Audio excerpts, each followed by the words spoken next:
base.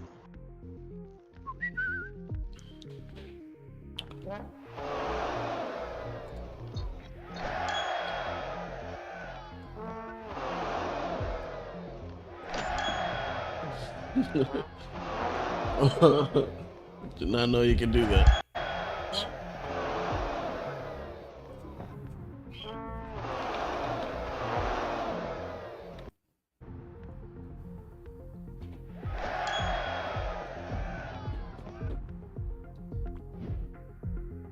Hot zone.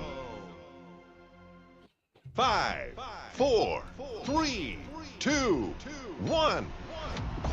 This is your moment. Don't waste it. Alert. Multiple teams are going for the same objective.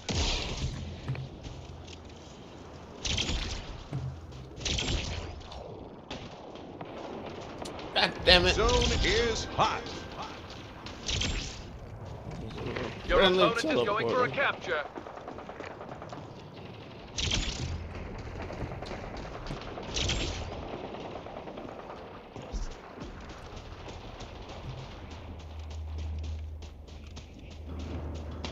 Your teammate is going for a capture.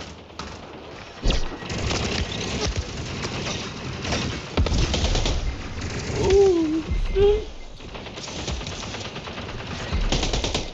Capture in progress. Hold your ground. Zone Damn it. contested. Great hit. Your opponent is going for a capture. Airdrop incoming.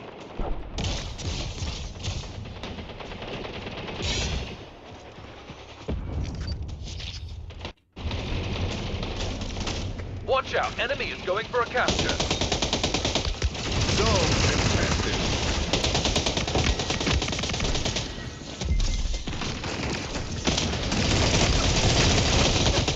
Shit. Watch So out, enemy is many. going for a capture. Zone contested.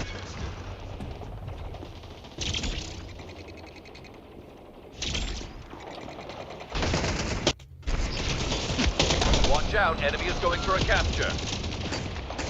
Zone locked. They captured the zone. Ready to respond.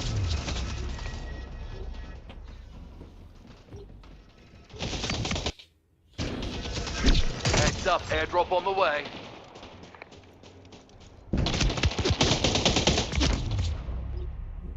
Mm.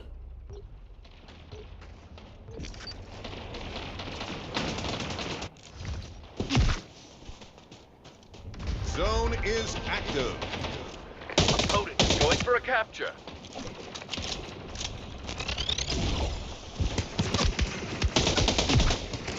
So bad.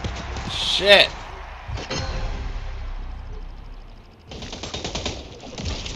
I probably could have survived right there if I.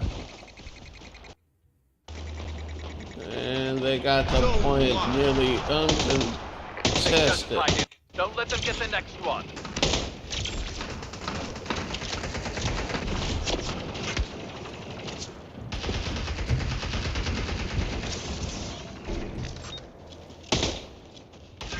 Heads up, airdrop on the way.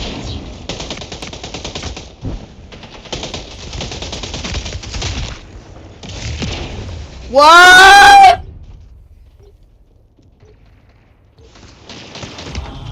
Get to the zone. Your opponent is going for a capture.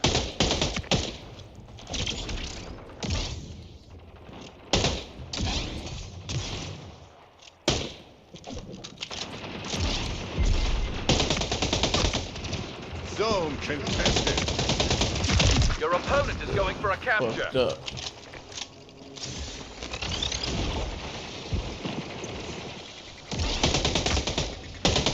Zone locked.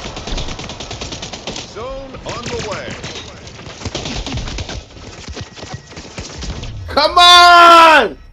What you doing if your girlfriend goes up to you up to the one end to say, Airdrop "My incoming. boyfriend on the front of them little ass switches"? That is a very peculiar question. What do I? What? Are you talking from experience? Get to the zone. Oh, your teammate is attempting a capture.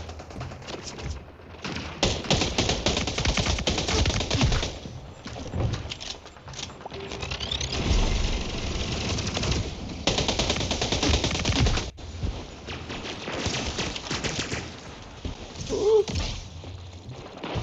Zone contested. Teammate's going for a capture. Help them out.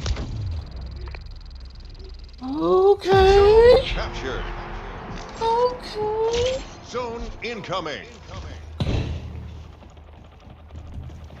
Airdrop incoming.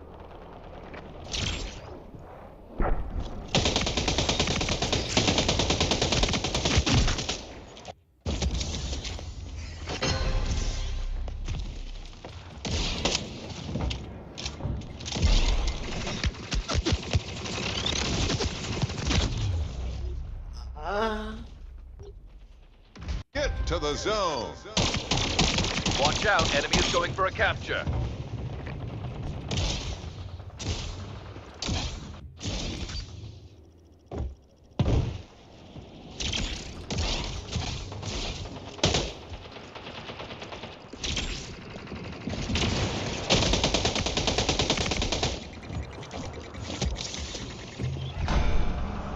What you gonna do? You gonna chase? Didn't chase. Campaign now, power later. Let's turn this loss But into I did. It still motivation. got cooked.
Hot zone starts now.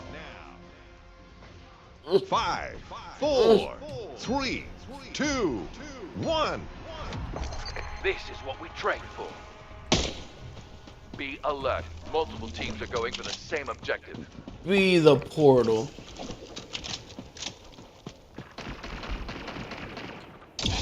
You are the portal. Zone is active.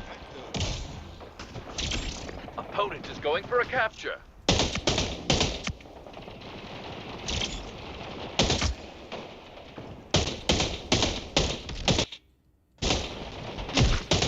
On the board.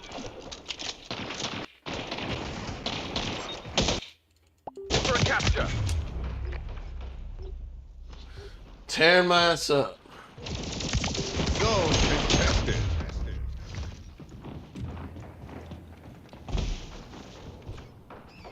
Your opponent is going for a capture.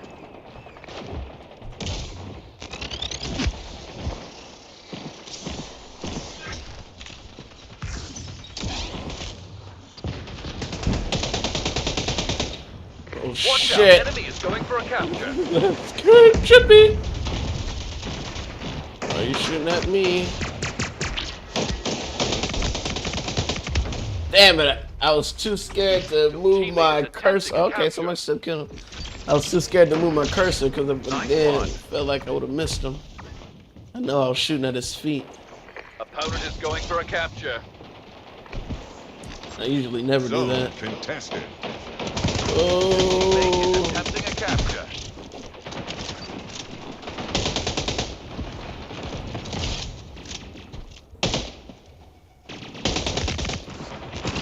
Watch out, enemy is going for a capture. You're capturing. Try to hold on. how? How? How? How? Airdrop What? He incoming. got melee from behind. Just do this. Watch out, enemy is going for a capture.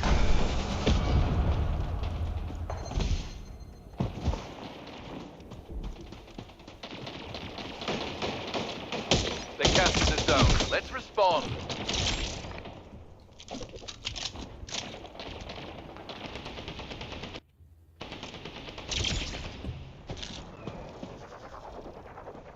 Yeehaw!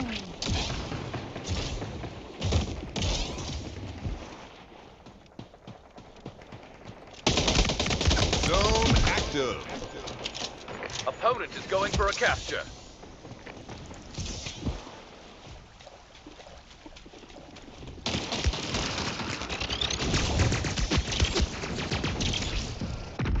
Zone contested. Where? On the board. Capture initiated. Never Stand saw him strong. that entire time. Kept saying he was behind me.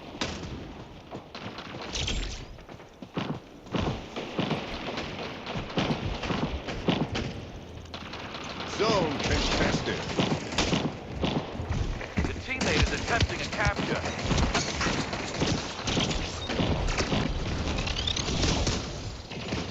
Zone captured. All tied up. Leave the score. Now, time to pull ahead. A bot just not missing. I'm moving up, down, left, right. Bot fucking cooked me.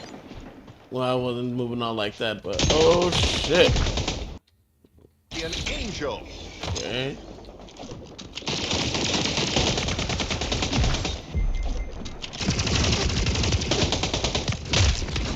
Wait, come on, teammate. Zone is hot. Come on. Damn. Your opponent is going for a capture. Let's see, what is this? A blow. Take it.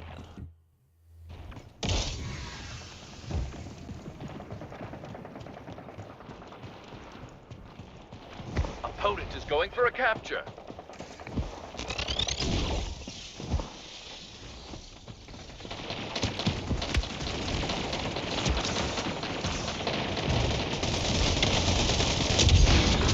Started the capture. Good work.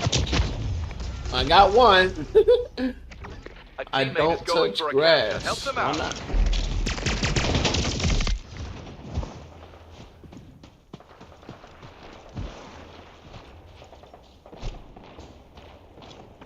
Opponent is going for a capture.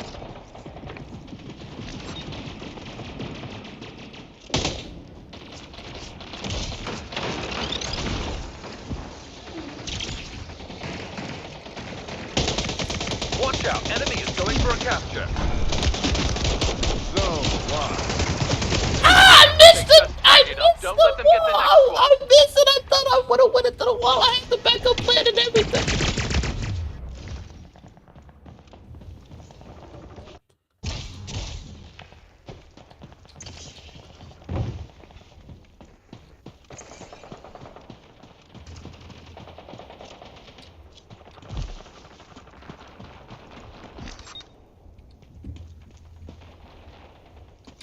Zone active.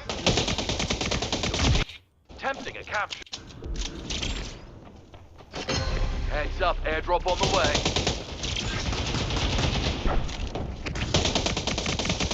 Dude took no damage or...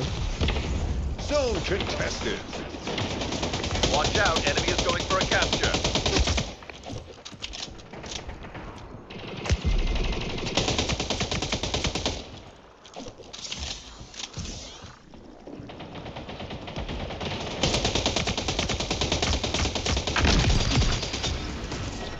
Zone contested. Double kill. Capturing. Try to hold on. Come on. Opponent is going for a capture. I had such a good position. But we gotta Teammate is going contest. for a capture. Help them out.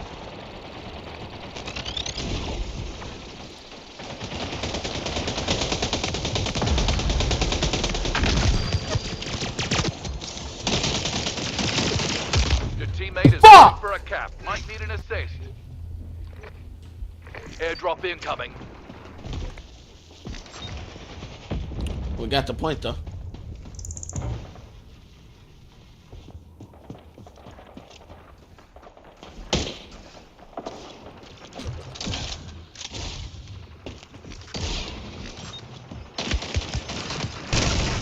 Come on! Zone is hot. Your teammate is going for a capture. Zone contested.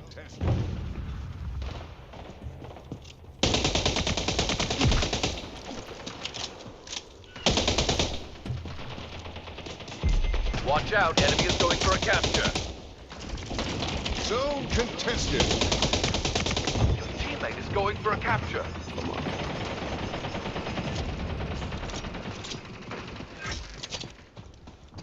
Your opponent is going for a capture. Heads up, airdrop on the way. Double kill. Your teammate is attempting a capture. Triple kill. Victorious. Woo! Outstanding! Amazing work out there. Way to step up and get the win.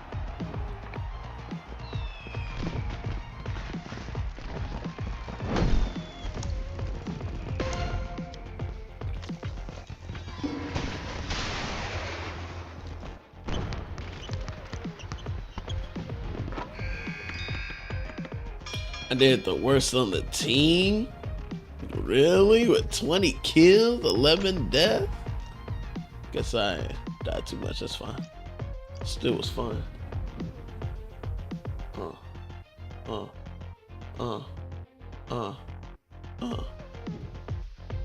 What?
Time for Hot Zone. 5, 4, 3, 2, 1. Time to go out there and show what you got. Smash it. Be alert. Multiple teams are going for the same objective.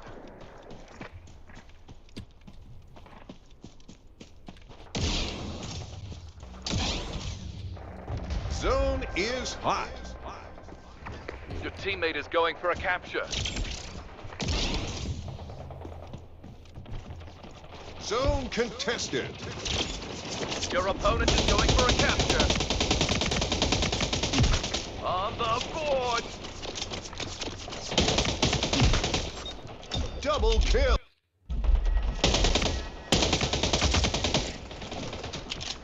Watch out, enemy is going for a capture. Zone contested.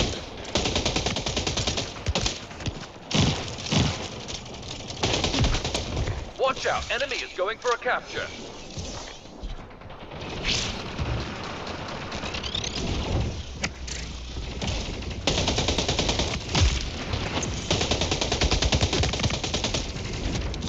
Your opponent is going for a capture. Zone contested. Where the fuck is he shooting me from? Like, was he behind me? I need a fucking kill cam, dog. Your teammate is going for a Feel capture. like I Might need an spun assist. all the way in circles. Zone contested.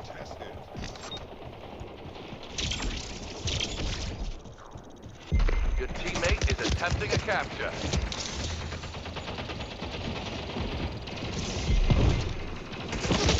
Zone contested. Your opponent is going Hey. for a capture.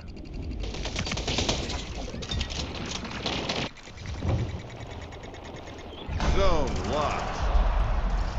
They secured a capture. Let's turn things around. Zone incoming.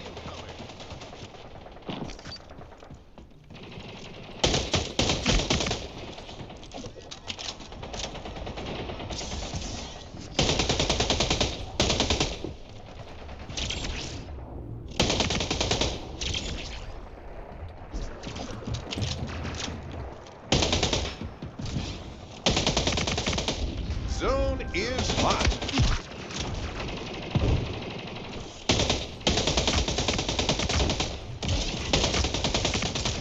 Your teammate is attempting a capture. Of course he didn't die. Getting away with murder. Watch out, enemy is going for a capture.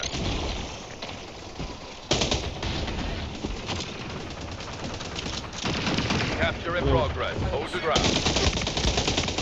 Why you keep it? Hold on. Screen. Hello, thank you. Zone contested. Capture underway. Be alert. Zone capture to equalize. Nice. We tied it up. Don't let up now.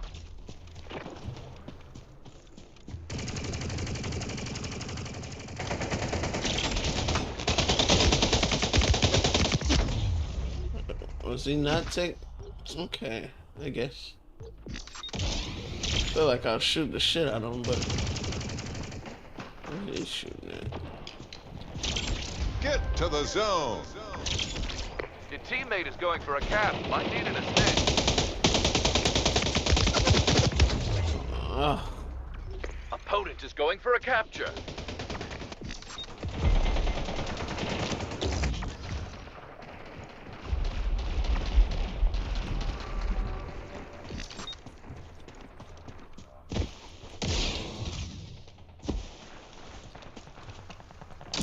Opponent is going for a capture.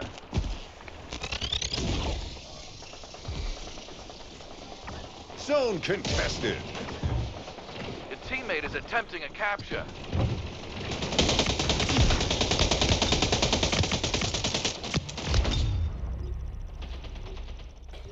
Payback. I guess.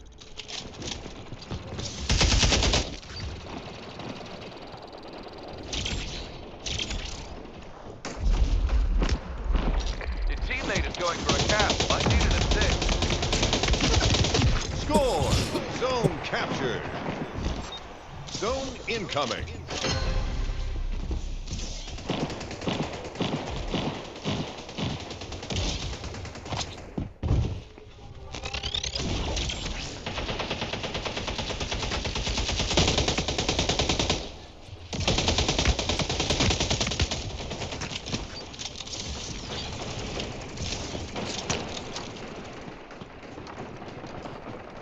Zone is hot.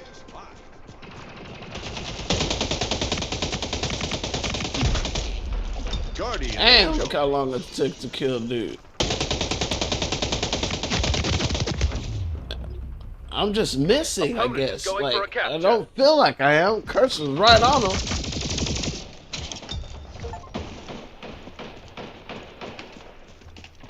Zone contested. Your opponent is going for a capture. Your teammate is going for a capture.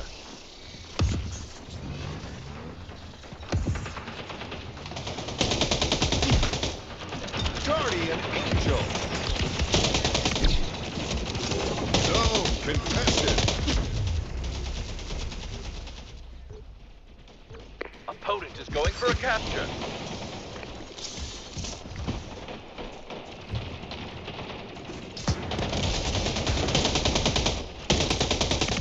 Zone contested.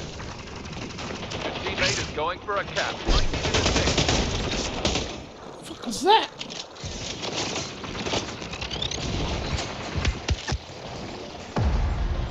Got him, coach. You win. Great win. Oh, that's the result of hard work and smart plays.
Okay. We are live. All right, I'll be right back. Chat.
And we had like a bag of chips or something. Perfect.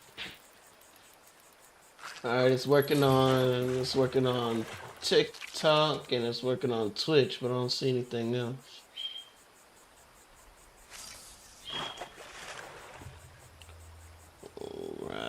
All right.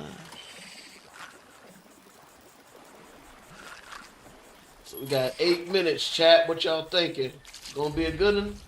It's gonna be a good one. Oh, wait a minute. Uh,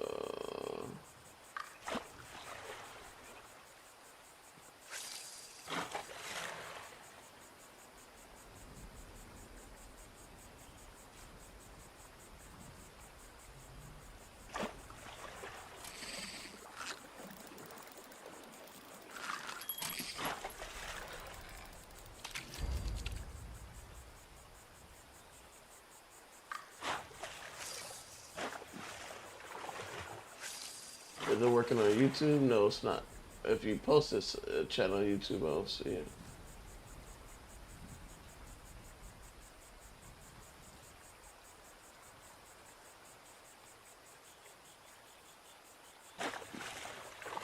You can go like that for now.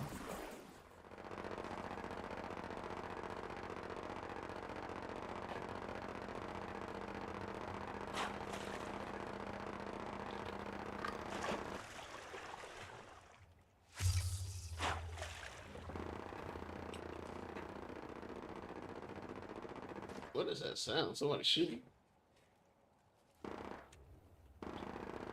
Somebody over there shooting. Wow, we just... Is this Fallout?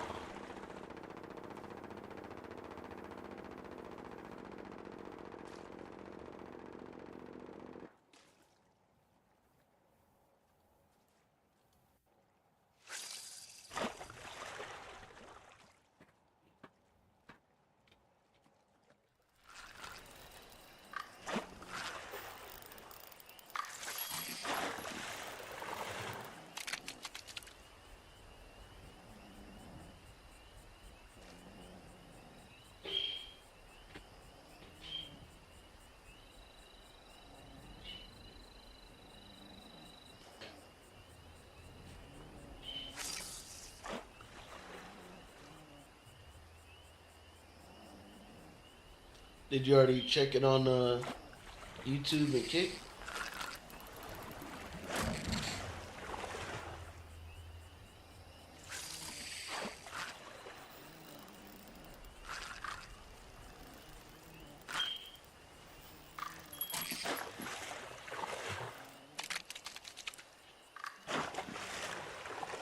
Oh, the Outer Worlds too? That's fine.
All right, chat. 4 minutes.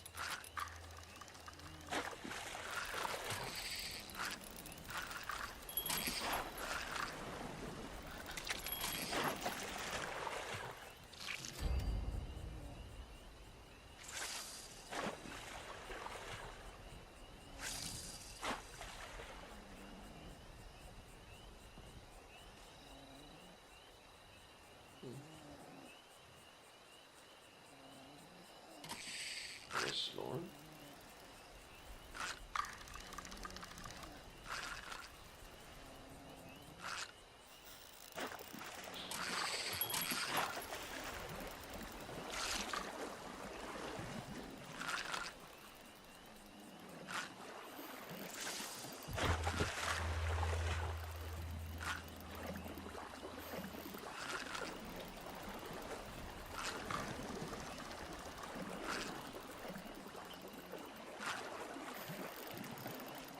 3 minutes. Good catch. He got it with his bare hands. Oh, he different.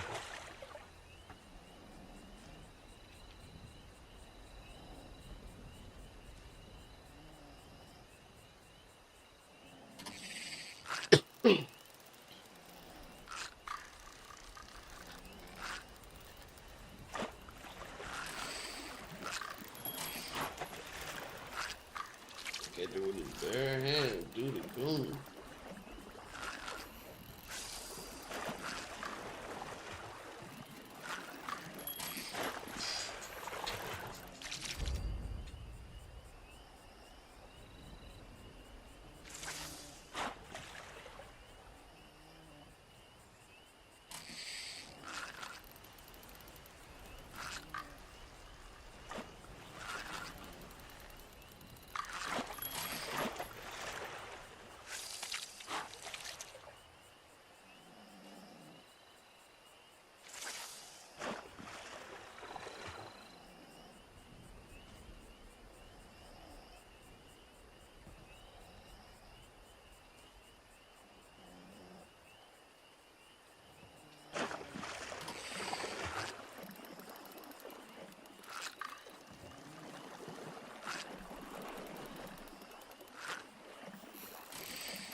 Alright, chat, y'all ready?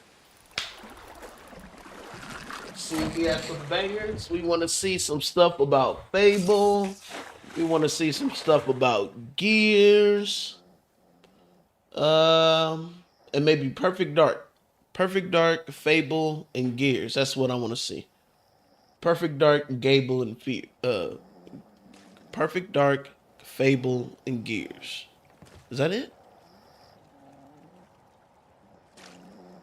I think that's it. Let's get it cracking. Get it cracking. There we go. Reel them in. Yes, sir. Let's go, chat. What y'all got for us today?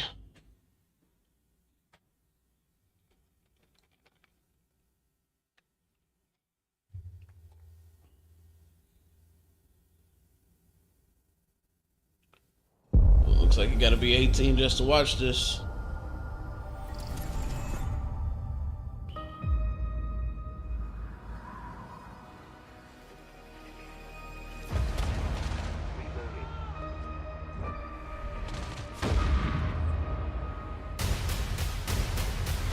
Do you think I care that the colony is in disarray? We didn't come to Arcadia to get bogged down in pointless warfare. We came to spread freedom and liberate resources for profit. But this pesky Earth Directorate agent is mucking things up. They're not alone in Just doing Outer Wilds, so, Outer Wilds, as Outer they Worlds. think they can just choose how things play out. They could stop us from stealing the Protectorate's brainwashing technology, which we need to improve our market share. What if this stranger aligned with the Order and that world computer of theirs? That could be the key to closing the rifts that threaten the colonies. So, you see why this menace must be wiped from the face of existence. Nope. Or, better yet, brought to our side through the power of capitalism.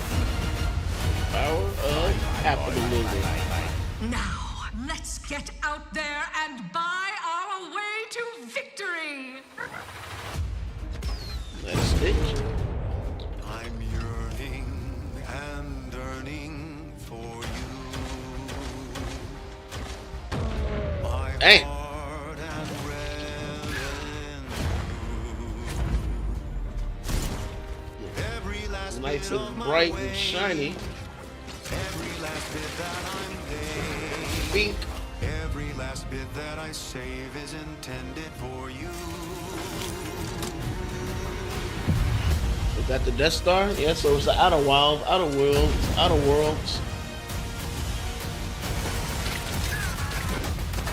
Although the cost may be high, one day I know you'll be mine.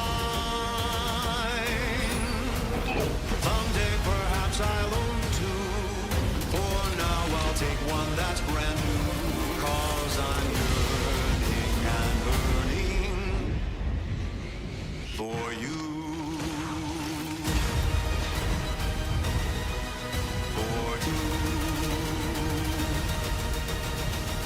An adventure made for capitalism by capitalism. Inflate our impressions and egos by staying tuned after the showcase. Do we even want to watch that? Oh, Game Pass play day one? World premiere. Alright, let's see.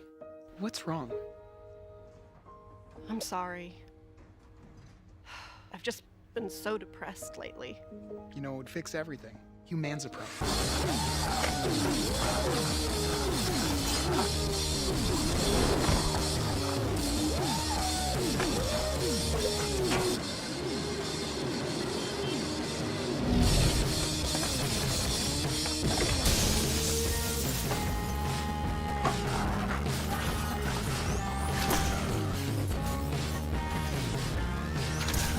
Crazy looking gun.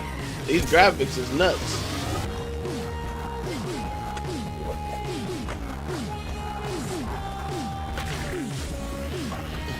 What?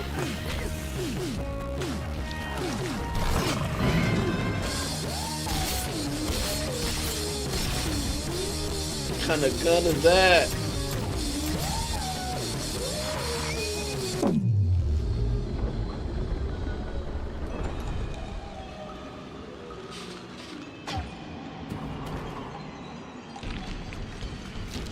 Yeah, humans are barely sentient. What just happened? Scientists have done studies, and their brains are like half the size of ours.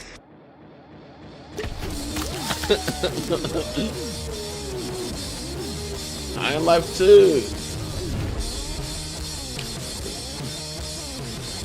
Game Pass? Nice. W. Game Pass. World premiere.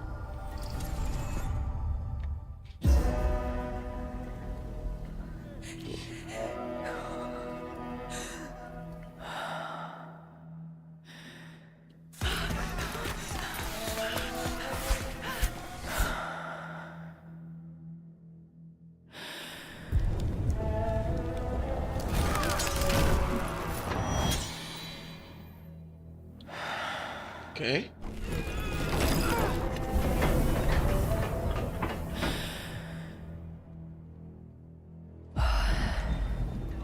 Sounded like she just tripped and she hurt her knee. Now she's holding her knee like, ow.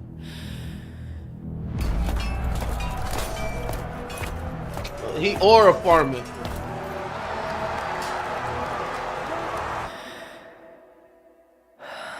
Switch is faster than YouTube, yeah.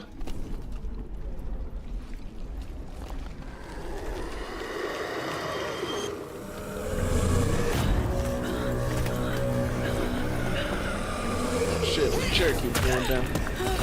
Run, girl!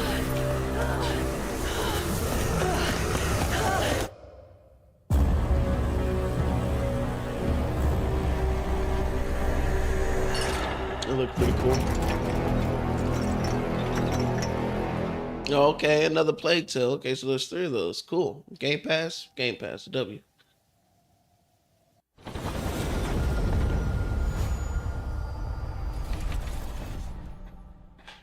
World premiere. Oh, damn.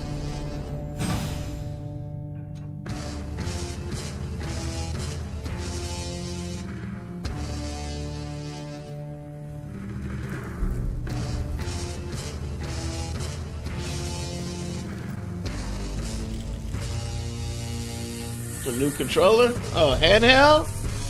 Are they showing the handheld? Are they showing the handheld? Hey. Oh, shit.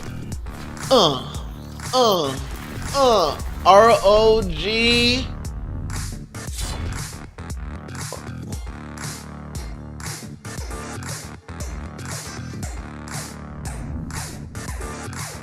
Download natively straight from the cloud. Okay.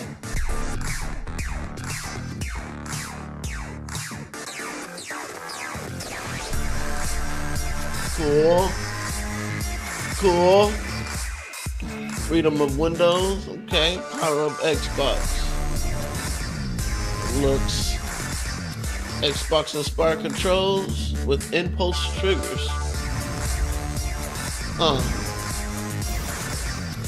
Driven by AMD. Okay. Still AMD chips. This is an Xbox. A holiday this year. Cool.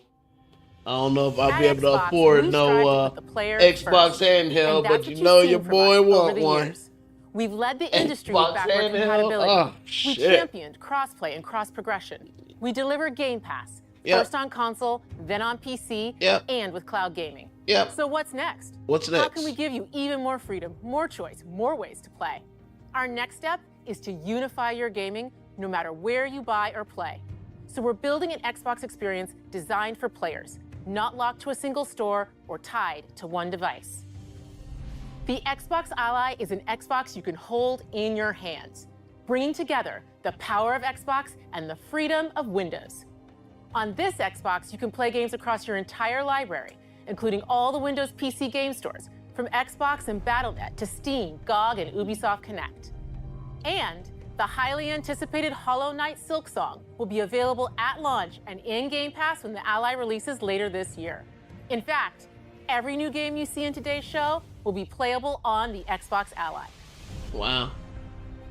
We have always wanted you to have the unique experience of Xbox on any screen. That's why we're investing in Xbox Play Anywhere. Whether you're playing on console, PC, smart TV, or any Windows handheld like the new Xbox Ally, the Xbox experience roams with you. Your library, progression, friends, and achievements. There are over 1,000 Xbox Play Anywhere games on Xbox today. And every new game you see in today's show, from our partners and our studios, is Xbox Play Anywhere. And because it's Xbox, you can always have access to Game Pass with a diverse lineup of games from the biggest franchises to critically acclaimed indie hits. This is the freedom we believe players should have. Any game, anywhere. And we are giving it our all every day to make this vision real. But it all comes back to the games. From Dead to Rights on the original Xbox to Armored Core 6, our relationship with Bandai Namco Entertainment has stood the test of time. We both believe in bringing amazing experiences to players around the world, and their next game does exactly that. From Rebel Wolves Studio, this is a story-rich action RPG steeped in dark fantasy that I can't wait for you to explore. The Blood of Dawnwalker. And enjoy the rest of the show. Thank you for Game Pass. That's about it.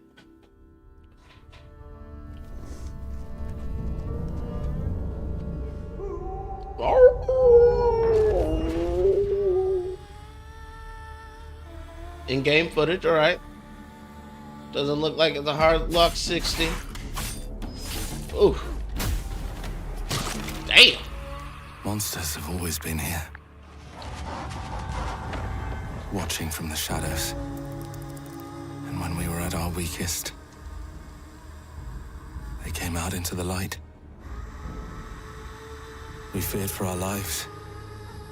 But we should have feared for our souls instead. The vampires didn't come to kill us. No, they came to rule.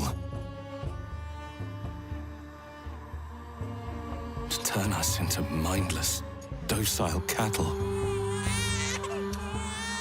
Not me, though. They tried to change me into one of them. Huh? Vampire Something RPG? else instead. Cool. Their worst nightmare. Mobius. That's cool. Dawnwalker.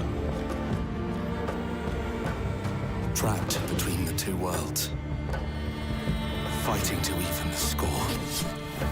Fighting to understand the evil behind it all. He is out there watching, seeping into you, growing.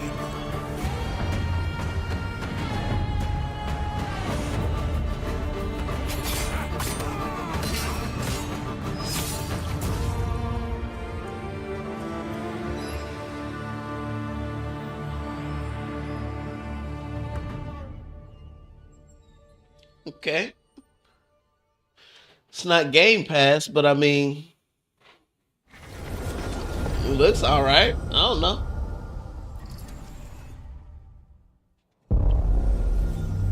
World premiere. It looked cool. I mean,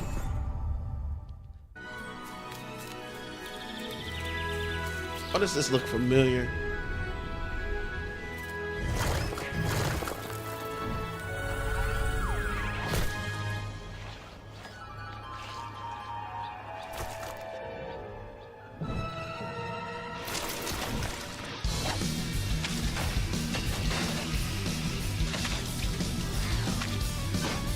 Shit.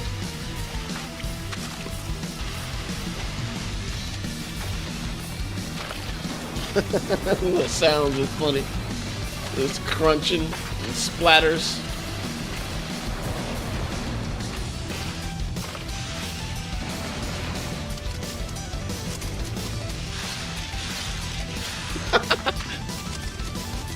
Oh shit. Oh man. Oh man. Dang. Damn, damn. Super Meat Boy 3D. Looks funny.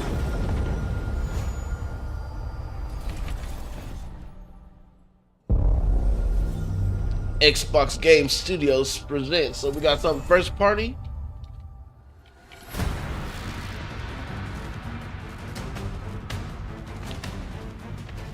Koei Tome, something like that. Team Ninja. Are we getting another Ninja Gaiden? No games. It is another Ninja Gaiden. Oh man. So sick. Oh, so nasty.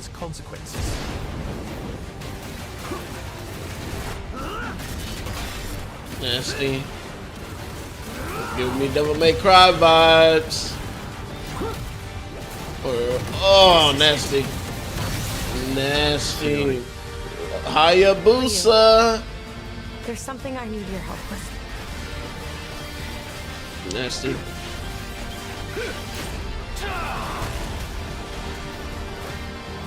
Nasty. Nasty. Oh, so clean. Yes. Oh man. This. Oh, dude.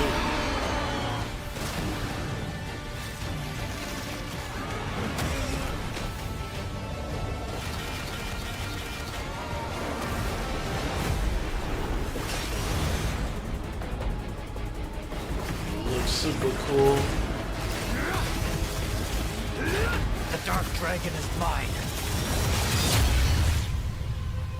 So clean, man.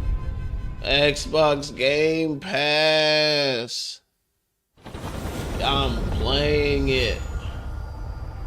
For sure. Bethesda, okay. We get anything on Elder Scrolls or Fallout? Indiana Jones got some DLC?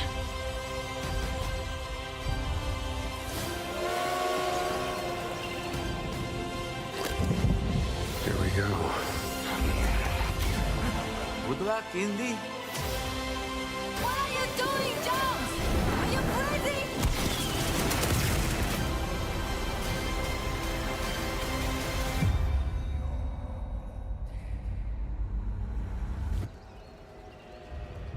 This is where it starts.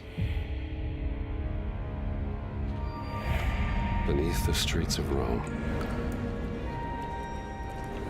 Enter the city of Antioch. Find the secret relic. Bring it back to the Holy See. I never played this, but I downloaded it, but I never played it. But I could have played it. They worshipped the giants. I should have played it.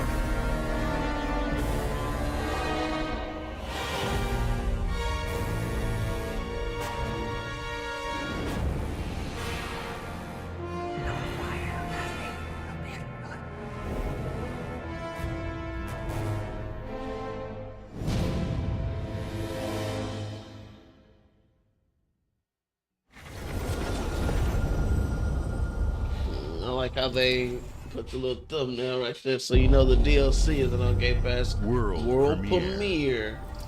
Let's get it. はるか昔、この国に輪廻の獣が現れ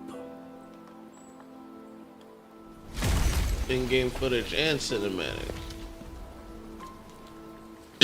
That was okay. Yeah. 汚れを吐き、あらゆる生物を蝕んだ。 Game Freak, the same people that made Pokemon? What is this frame rate? That looks cool. Weef.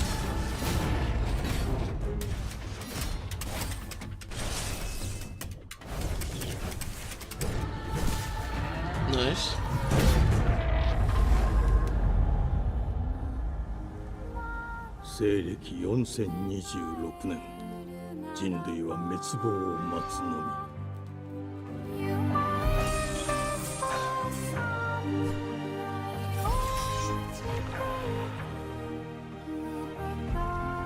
As Americans, we do love our samurai ninja games. Beast of Reincarnation. 風事後エマ、お前こそが輪廻の獣を滅ぼす刃となる。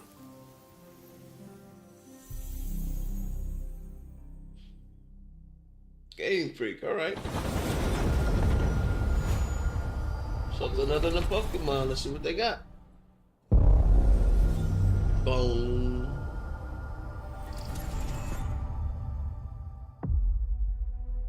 The glittering streets of Avalon sure do shine, because they sweep their filth down to us. Get your paper in! Who's for a paper?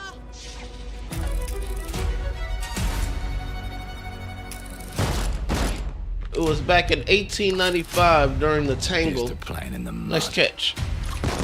Oh, we.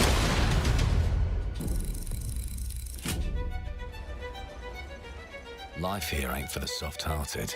You will be paying me back until you fucking rust. It ain't for the spineless. Keep your filthy pickers off me! And as sure as shite ain't for the decent. Annabelle's husband. There has been a crime! Justice itself has been affronted! I have been burgled! Lord Griswick. Burgled! Yes, I got that part. Do you know anyone? The robot with the mustache is dope.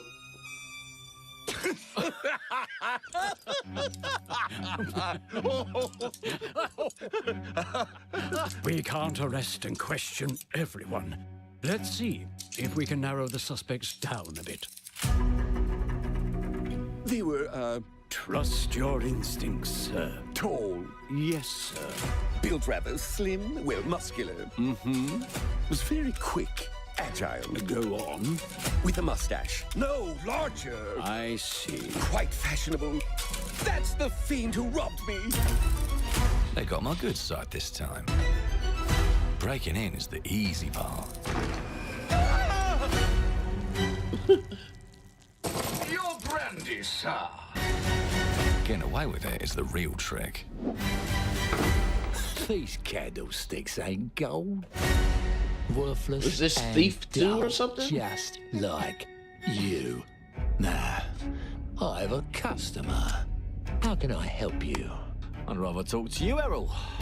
Sounds like I'll get a better deal. You talk to me first, and him next. Uncle's a bit touchy, ain't he, Errol? Touchy? I say I'm touchy. There. Anything else you'd care to say to Errol? Brains. If I hadn't seen it with my own eyes, I wouldn't have believed it. Round here, it's all sharp edges. Murder, dude. Empty pockets.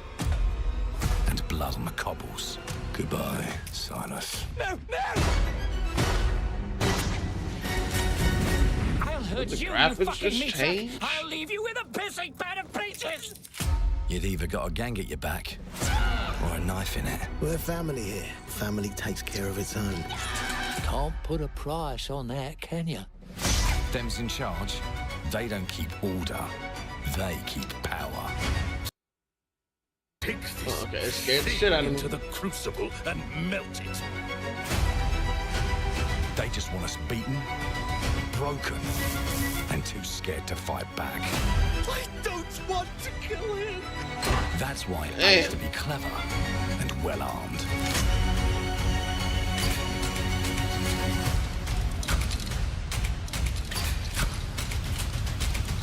Let's go and end a few arguments.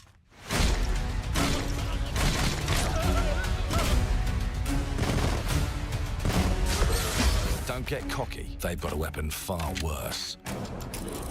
Time. And if they can rewrite history, they can rewrite us. Interesting But look who concept. just found Mummy's keys. Nice, we can stop them. Now I can fiddle with time. Right. Put the bullet back in the barrel. Bring the chaos to a crawl. Take a mistake and make it like it never happened. We can change the world as we know it. One choice at a time. And I can even go back and change the past to change the future. And let me tell ya, the hunters don't like it when the rabbits got the gun. Change the past.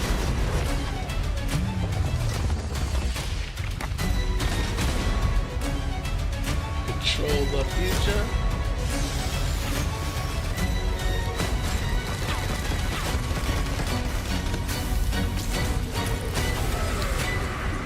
Nasty.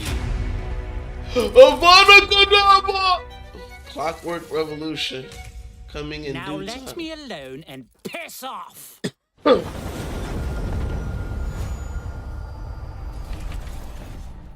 That looks actually pretty cool.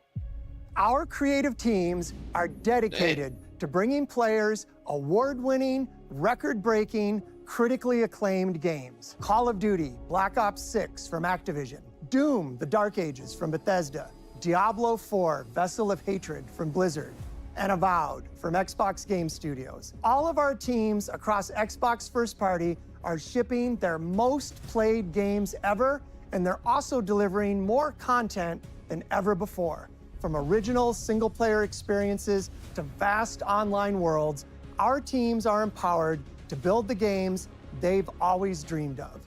We want our players to have the choice and flexibility of where and how they play the games our teams make. So of course, our games will be available day one in Game Pass, and every new game we make for both Xbox consoles and PC will be Xbox Play Anywhere. On behalf of our creative teams, thank you. These experiences don't stop when you put down the controller. As you've seen in recent years, more and more of our characters, stories, and worlds are expanding to brand new audiences through TV and film. A Minecraft movie and the Fallout TV series broke records and brought millions of players into the game. We have more projects in the works as gaming continues to influence Red film Skull. and television like never before. When it comes to growing new franchises, Obsidian is having a year like no other. From launching a blockbuster new game like Avowed to the upcoming release of The Outer Worlds 2 this October. Obsidian is always delivering great games, and they have a third game launching this year. You'll get to go deeper on it in our Direct, but until then, let's take a look. World premiere. First party. I told you, you can't run from me, you foul beast. He-Man. With new flexible legs, the yoke girth action figure can ride anything. Breaking news. There's been an explosion at Brook Hollow Park. Chaos descended on a ceremony commemorating the 2-year anniversary of when 4 teenagers were miniaturized against their will and left to fight for their survival in the backyard of a deranged scientist. Was that Grounded Formerly 2? evil company Ominent Practical Technologies Grounded was 2? set to dedicate a statue of the 4 teenagers, fast food science robot Burgle, and Dr. Tully when an explosion erupted. Dr. Tully and the teenagers' current whereabouts are also unknown. Grounded 2? The first Grounded was awesome. You gotta keep them separated.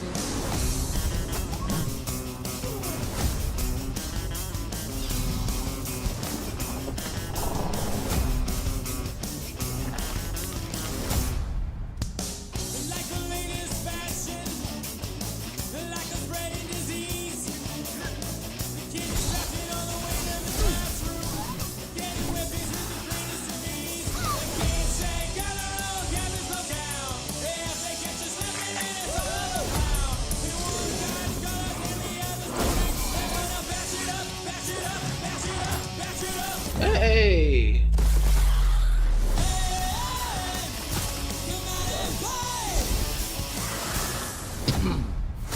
Grounded 2. Oh man, next month. Nice. I'm gonna see if the bride wants to play that with me.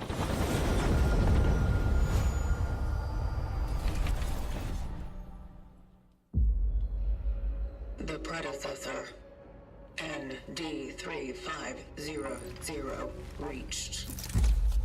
Accessing predecessor's travel log. Attempting data salvage.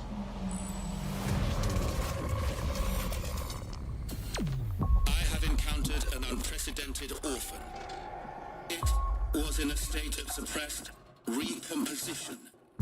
The behavior pattern of the orphans populating the area is highly unusual. A whole bunch of single-player They games. become exceptionally aggressive. Does Xbox have games?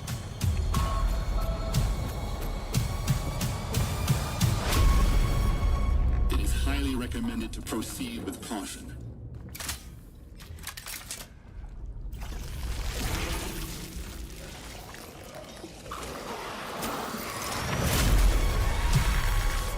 Oh, I think Seem we... to act more consistently, in coordination. Destroying the nest is now a priority.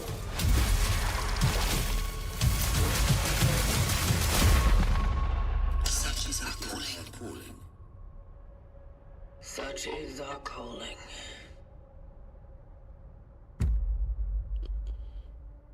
Coming fall. No Game Pass. Oh, it's on PS5 too. They show it on everything. Did y'all see that?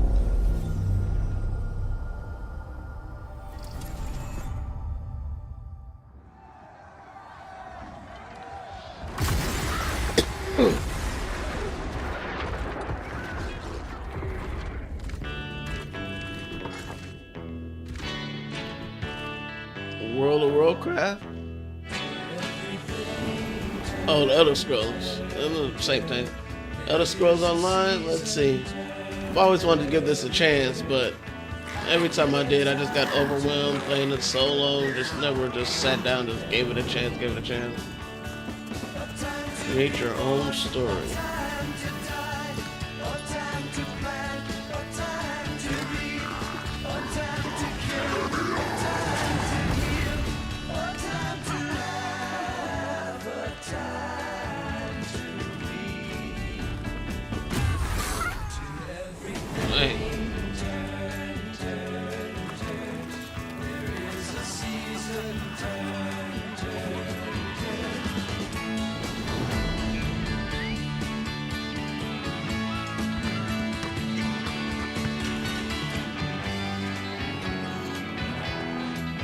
Everybody needs an MMO in their life. That's what I always say. If you're a gamer, you should always have at least one MMO in your life. But right now, I think I want to do Destiny 2 right now. I know I can just download this because it's on Game Pass, but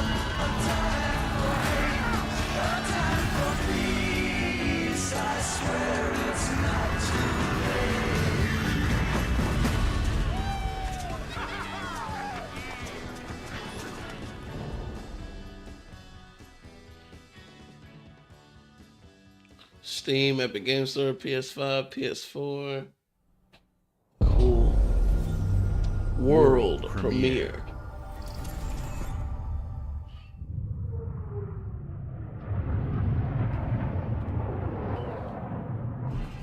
Mayday! Mayday!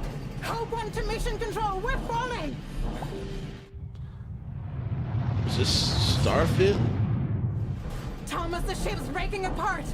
There's no time! Evacuate! Now! Thomas, come in! Ariane, you sacrificed everything for a new world, to save mankind. And I'll always love you for that.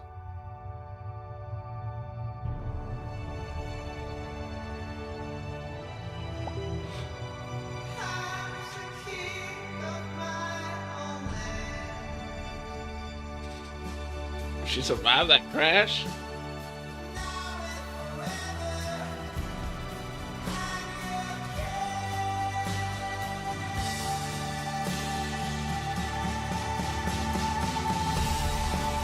Yeah, I was about to say the physics for the main character are crazy. Like the way the body moves looks very natural. Look at that.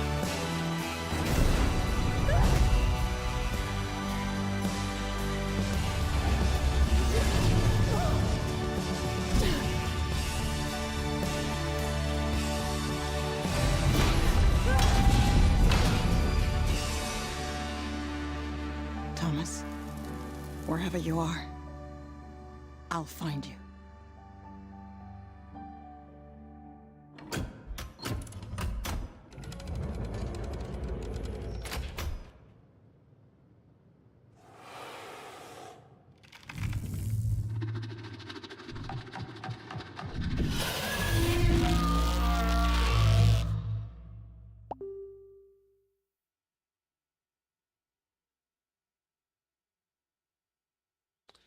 Coming to PS5 also. Xbox Game Pass.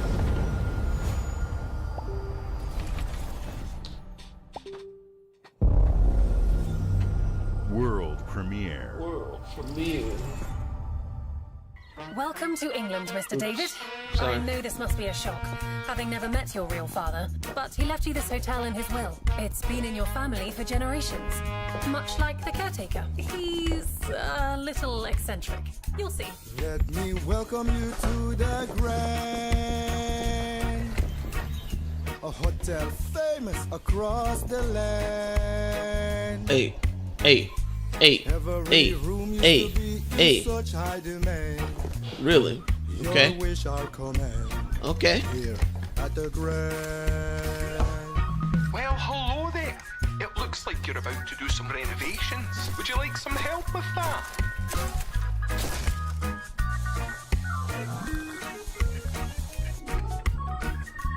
So, my father was renovating the hotel when he disappeared? Not just the hotel. He was helping the entire village. You have his power tools. You know, you could pick up where he left off. You seem like a good man, like he was. I'm in. They don't suspect a thing. Just make sure the locals don't get wind of what you're really up to. Because if they find out, they will Wickerman your ass. You keep looking into things, and things are gonna start looking bad.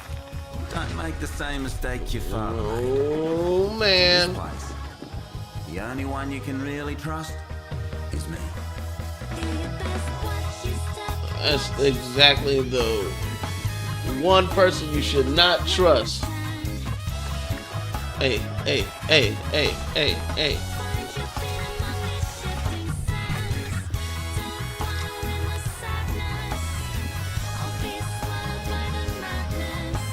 Feeling the soundtrack. There are no ghosts at the Grand.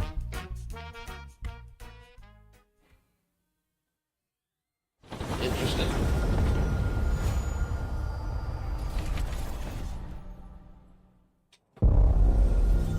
Xbox Game Studios. Alright, I think we got a few more trailers, then it's over. There are as many gods in the world as there are stars in the heavens. And when we need their help, they send us a hero. Who would have guessed the defender of my homeland would be my daughter? She unlocked the heavenly spear. But is she worthy?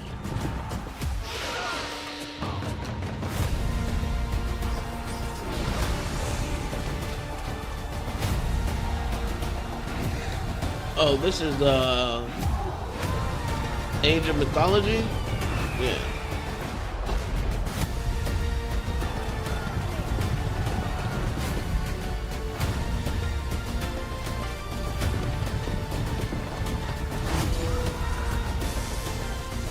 $65 million players, really?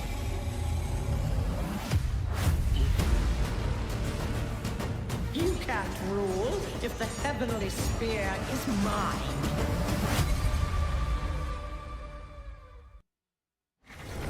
Cool. I played it a little bit. It is pretty cool. Didn't give it a lot of time, but Game Pass, you know, I tried it out. One of those 60 million. What is this? Ever Studios? Studios?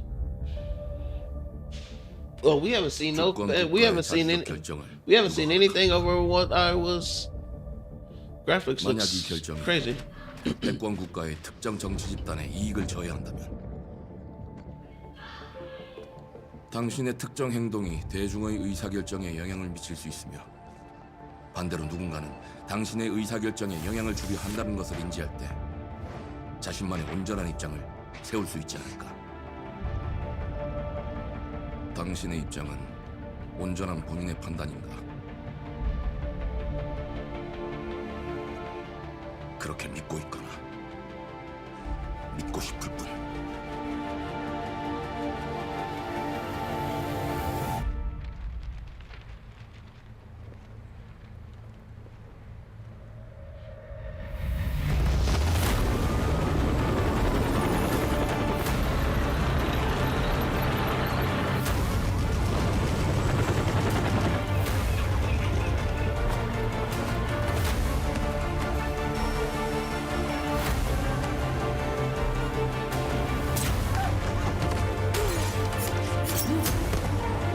Giving me Splinter Cell vibes. 당신은 무엇 때문에 분노하는지?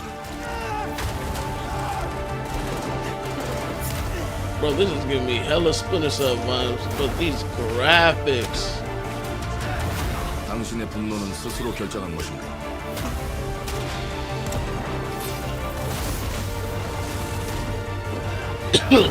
What? I don't know what the difference is between this one and the PlayStation Showcase, but this one just seems like they have so many games that are just so interesting.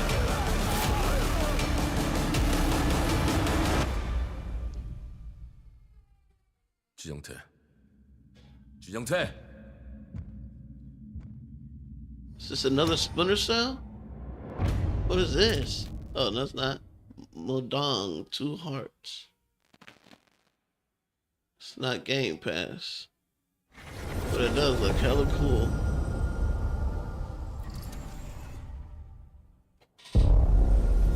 World premiere. We haven't seen nothing on Fable.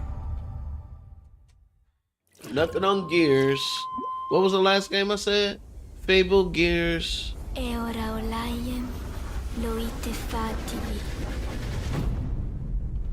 what was the third game? I was repeating it so much at the beginning of the video. Oh, Perfect Dark. Fable, Gears, and Perfect Dark. Let me see something on those three. Anything. Had opened up a window to the stars. My heart could not close.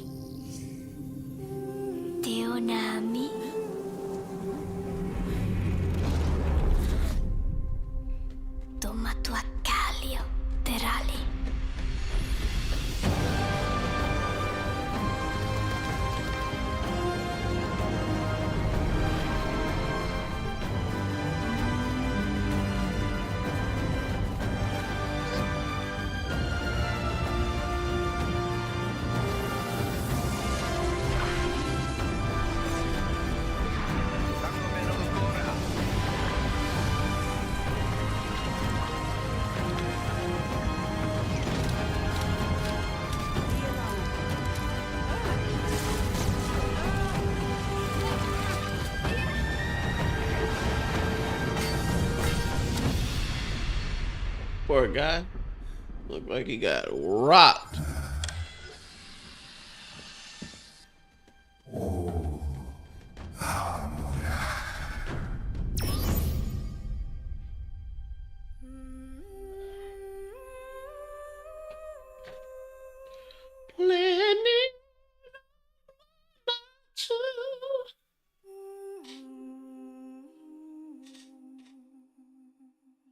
Coming 2026.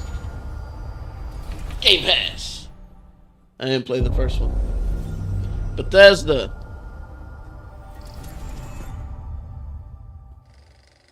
Fallout. Oh, so this is what we was watching in the beginning with them fishing and shit? Hello there. Hello. Beautiful day to relax by the old fishing hole, wouldn't you say? When it comes to fishing, Appalachia is a land aswim with opportunity. Why is the water that color? Yes, you'll find fish of all flavors in every walk of waterway, from its mightiest of rivers to its humblest of ponds. Just step up to the bank, cast your line, and when your bobber starts bobbing, reel in the rewards. What do you got on there, Jed? Worms. And how are they biting today? See for yourself. What the fuck is that? Bagging the big fish starts with finding the right tools for the job. There are as many unique combinations of rods, reels, bobbers, and baits as there are fish in the sea. And when you've caught your fill, pop over to the local tackle shop to swap fish tails. That fish Can you had smell that? oils on it. No matter what troubles plague the future wastelands of Appalachia, you can always find comfort in cozy little joys like this. Bro, who cooks fish like You that? just gotta know where to look. Vault Life is your ticket to easy living. Design and build your own little slice of paradise. A place to show off all the bits and bobs you collect in your travels. Got a green thumb? Plant your own peaceful vegetable garden. And nothing warms the heart like a neighborhood cookout. Community makes a wasteland a waste home. Join today, and tomorrow you'll be kicking back and sharing a meal with friends in beautiful Appalachia.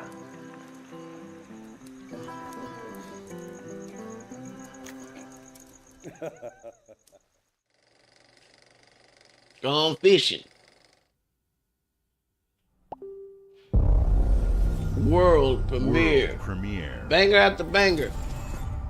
Well, I don't know if those are banger. All those were just, you know, the future of solo leveling. Okay, let's see what this is.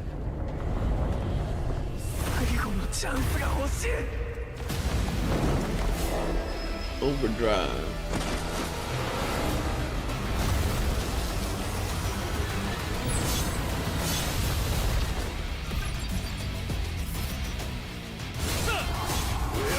So you telling me they brought this to console?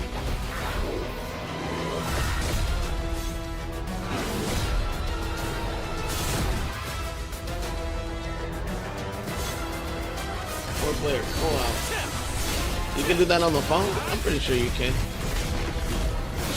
Only way I'll play this is if you can carry over your account from my phone to the...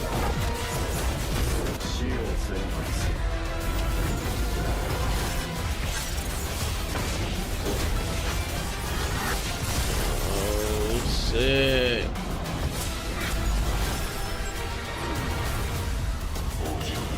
Okie doke.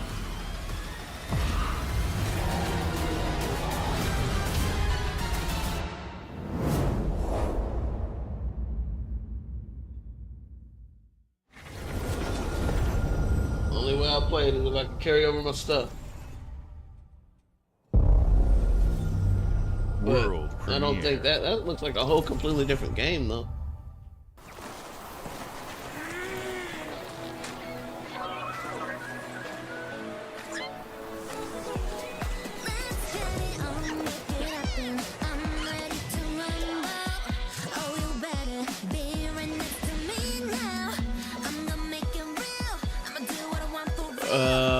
Okay, so what is this?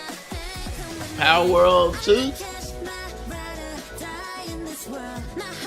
What is this?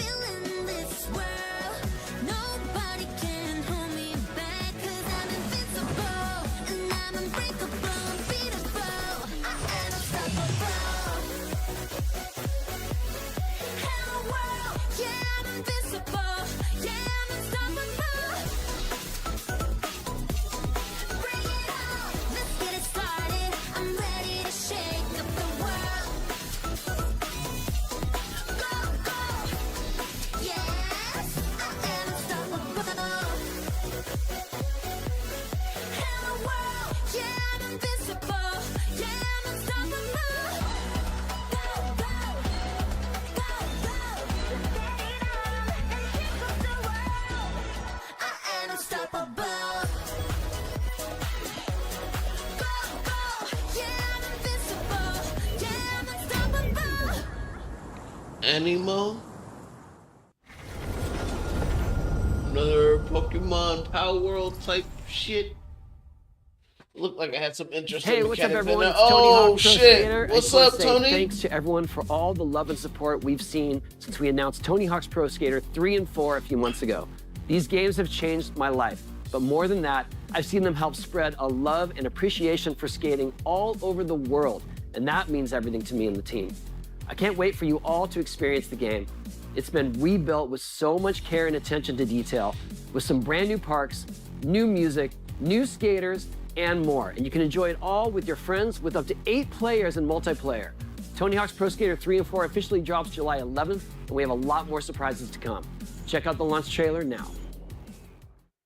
Cool. Tony's getting old. Activision.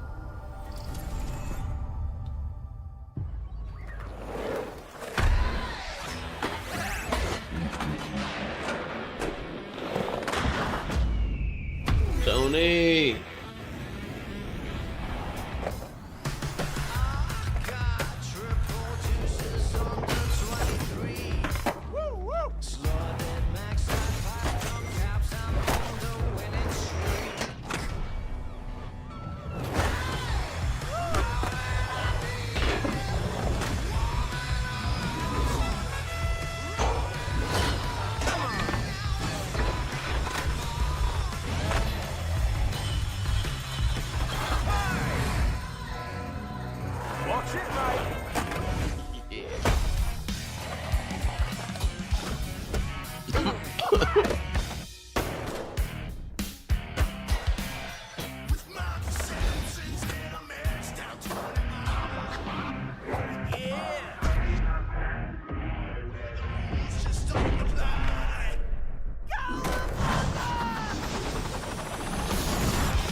And fucking, that's funny.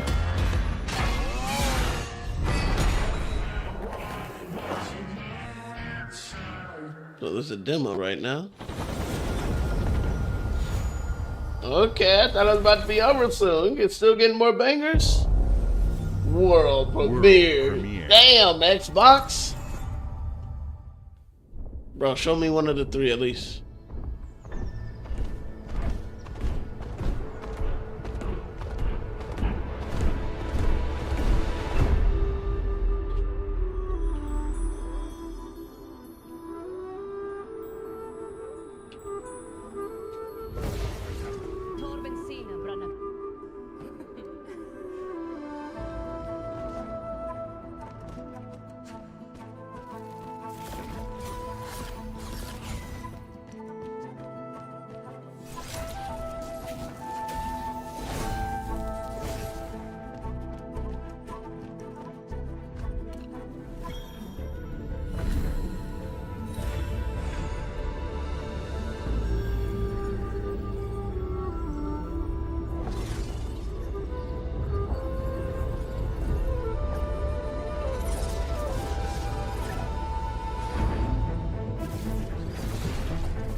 That's fucking cool.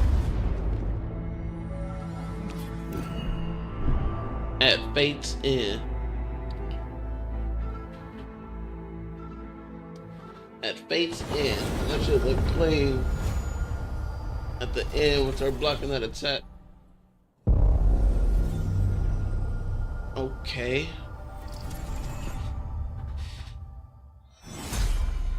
Finally, some gear stuff. Quiet! Shut up!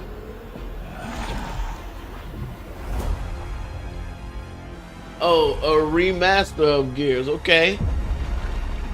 All the Gears remastered. Appropriate. Bring it out on PS5. That changed gaming forever. I agree.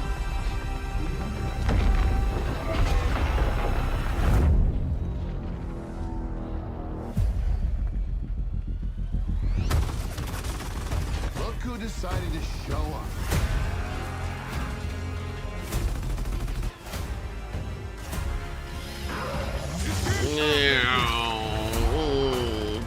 Alright, Marcus. You think you can still find your way back home, Phoenix?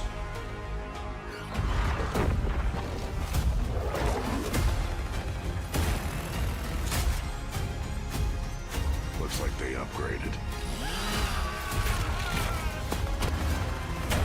Nausea, baby. Coltrane. Let's do this. This is awesome, man. This is gonna be awesome. This is awesome. They put all of them together. Form up. Woo!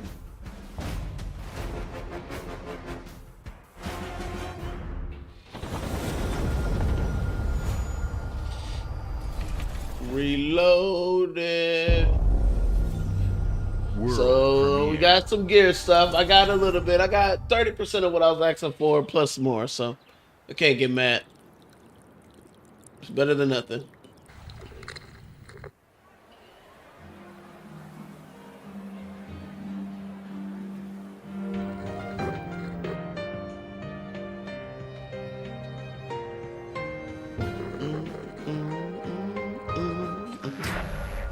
It's always something.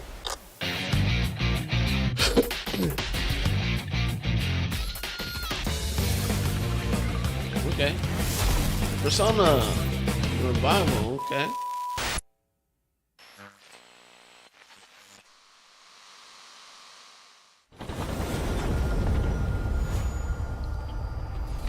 Game Pass. Game Ass is cooking PS right now. Go Game Ass. Game Ass is cooking PlayStation right now. Go Game Ass.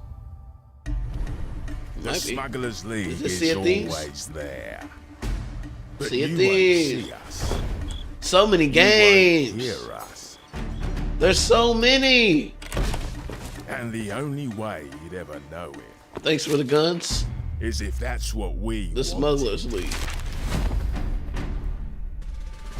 As smugglers, we deal in the goods others are afraid to Oh, handle. yeah. Guns, explosives. And don't forget the rum. Don't forget the It's a rum. life of danger like no other. So I guess my question is, can you handle that?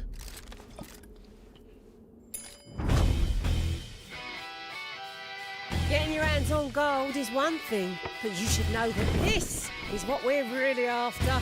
The bigger the boom, the better. Smugglers need to be adaptable. It's more than moving under moonlight and shadows. You should be ready to take advantage of others' misfortune. Stealing, of course, is always an option. Just do whatever it takes to get the job Reeling it in. Game Pass is the best choice Game Pass is the best choice Microsoft has ever made. Especially being at the forefront of it. They just gotta make it sustainable and it'll be great. It'll be nice.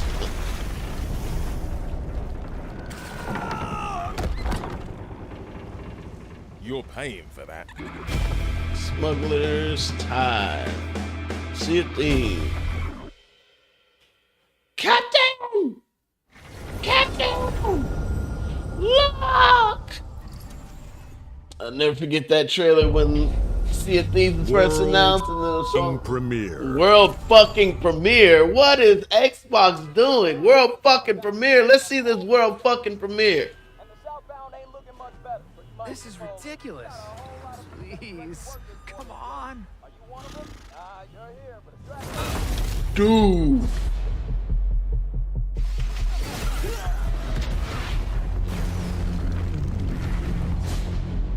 Dude. Oh, Invincible? Not even close. I never even watched this show or whatever this is. He dead. Oh yeah, that dude dead. We rock him. Get up, boy. What is this show I've seen? Oh my god. Damn. Woo. Dude. Oh my god. Holy shit. I hoped you'd understand why I had to do this. Accept our rule or die.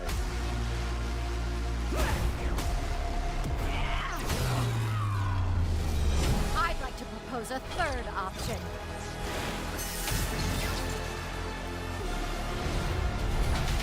I'm not your son anymore.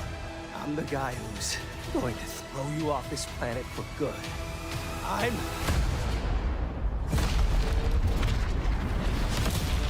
trusted you! Invincible versus. Okay, so they made their own fighting game. Okay. So Invincible versus, and then you got the Marvel token battle. Seems like both of these are first party 3v3 tag fighters.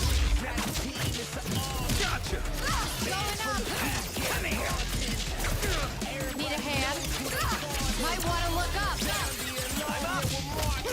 Yeah, how you like this? It's an army. I am ending you. I see it all now.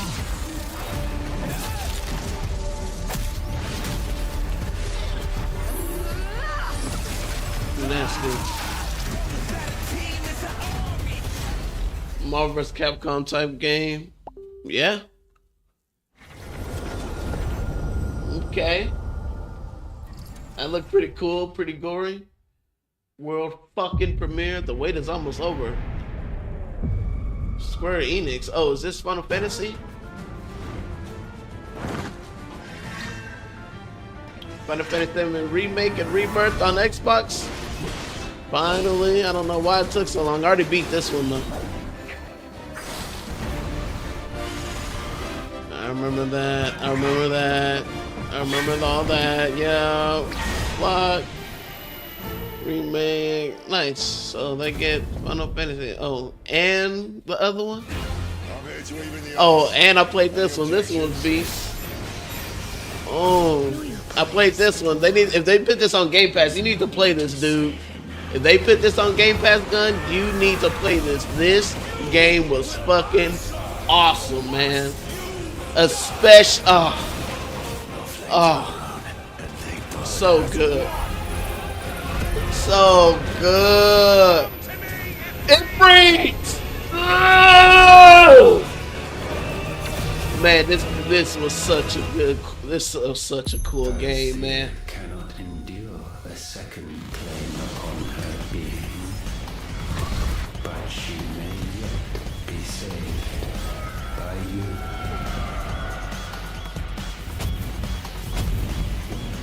What? It's not on Game Pass, but you can get 16 right now. I beat almost every Final Fantasy game. Did you beat 16? World premiere. I haven't beat Final Fantasy.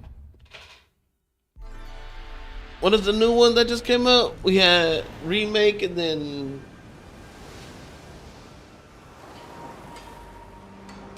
Anyway, I got it.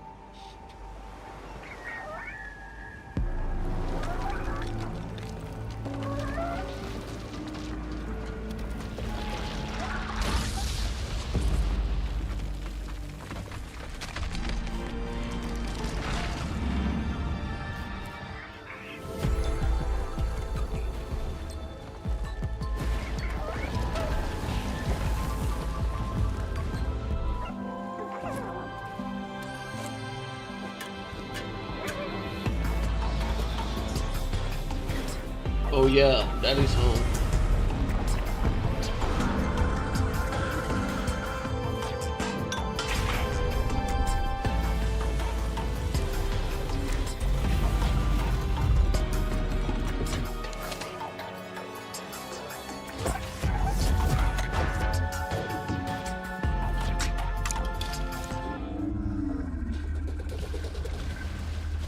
Don't know who this game is for.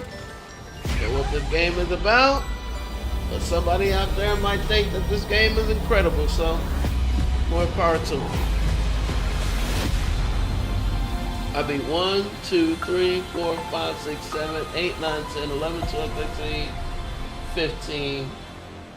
Oh, so 14 is online, so I see that. 15, I didn't beat 15. 15 is the one with that dude, Neck or something. And 16 Games is, like Psychonauts 2 showed how look Double like Fine he's losing excels weight. at creating unique and innovative experiences, and Keeper What's is up, no Bill? exception. Looking ahead, next year marks 25 years of Xbox. It's a big milestone for the platform and franchises that you helped build and What if make they show possible. something about Halo? We couldn't have Are they done gonna this show something without about Halo? everyone who's been with us on this journey. As we think about bringing a new generation of players to these iconic franchises, I'm excited to share that players will get to celebrate 25 years of Xbox with a new Fable, the next Forza, Gears of War E-Day, and the return of a classic that's been with us since the beginning. Today, you've seen an incredible range of games I from mean, they creators mentioned across the globe. games that I want to see. Creators Can we like see In Exile, instead of reaching talking for about it? new heights with Clockwork Revolution. So, making they're probably Teen all the League's they're modern probably classic talking about all those into games come out 3D. next year. Square Enix, That'd be bringing crazy. more of the critically acclaimed Final Fantasy franchise to our players, and Team Ninja returning to the beloved series they debuted on Xbox. You've also seen the next Xbox hardware release, our Xbox Ally handheld, which lets you bring your Xbox experience and your library with you anywhere. I hope you enjoyed the breadth and depth of the games, updates, and experiences Not that are bad, coming not to bad, Xbox not from our bad. partners and our own creative teams. we're seeing more players on our platform and in our games than ever, thanks to all of you. We're proud of the creativity that Obsidian is delivering this year. Immediately after Showcase, our Direct begins, where you'll go inside the studio for an extended look at The Outer Worlds 2 and Grounded 2. Thanks for joining us today. Kind of want to see some stuff on Before Grounded we get 2. into the Direct, we have a final world premiere. Enjoy. So he mentioned that next year we'll be getting stuff on Gears, Fable, and Perfect Dark. The Butterfly. Bleach? No Bleach. Welcome to the Guild. We have been expecting you. Please, follow me. You already know us as a global tech leader. Our software, our our new systems, IP, combined with our skilled team, is designed to save lives. Your years of service have shown you the importance of our work. Here, you'll witness the oh, okay, scope that's of the that dude from mission Heroes. That's Let Peter me Petrelli introduce from you to our Heroes. esteemed visionary. Peter Petrelli from Heroes? For too long, we have been bound by outdated systems, accepting limitations instead of redefining them. The Guild is safeguarding tomorrow, now. We are pioneering the future of protection worldwide. Our advancements are designed to elevate everyday life, reshaping the future of technology on a global scale. I'm Emma Kagan, CEO of the Guild.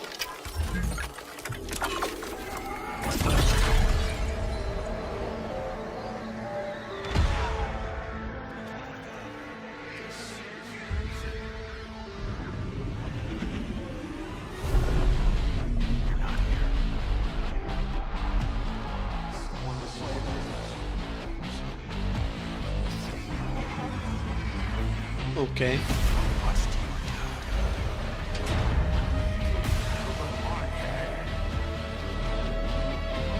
Soundtrack. Trippy.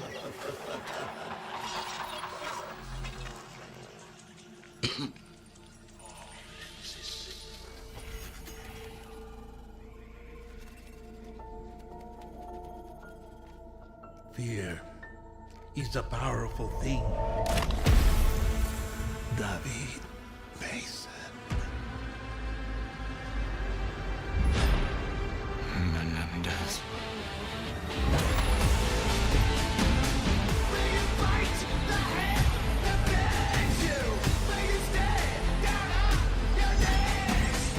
Call of Duty Black Ops 7. Wow.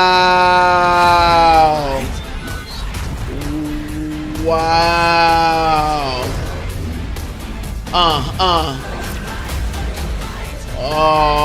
Okay, zombies. Oh, man. And on Game Pass. Wow. Wow. It's going on right after this? Oh, looks like we're watching it. Hold on, I'll be right back, chat.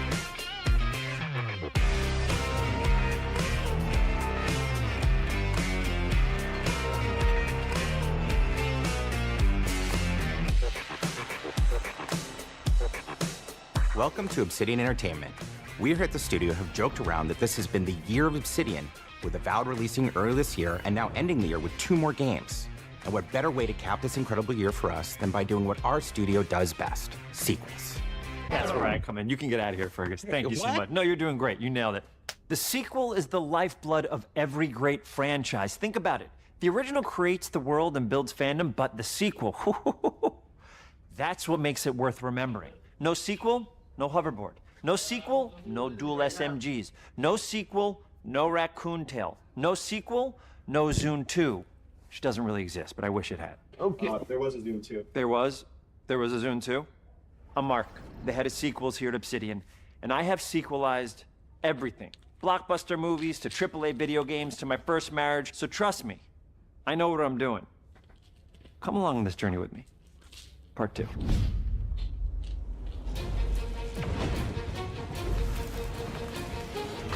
Let the killing commence.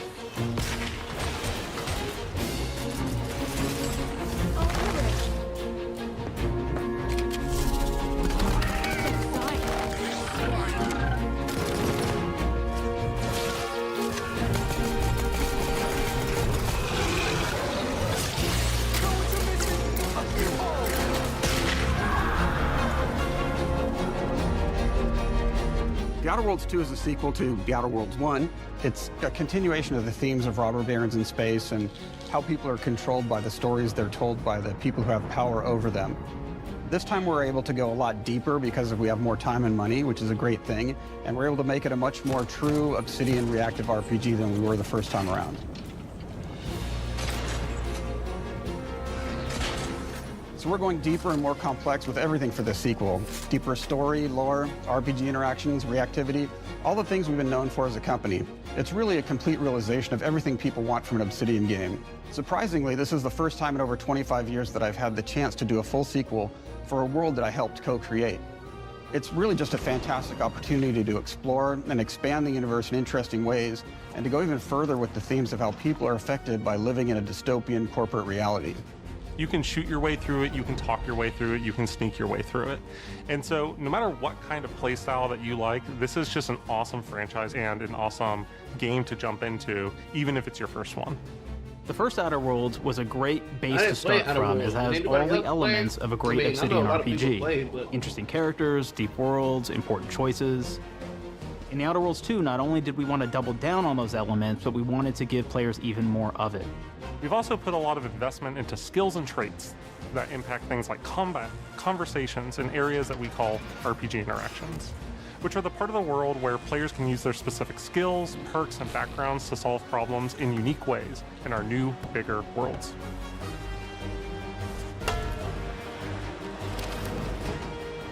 I love a deep RPG experience, and building out that RPG crunchiness for our players was at the forefront of what we set out to create. We prioritize those deeper RPG options with different character builds and combos so players can express their role-playing power fantasies. We also have different equipment options for different playstyles and different companions with different abilities.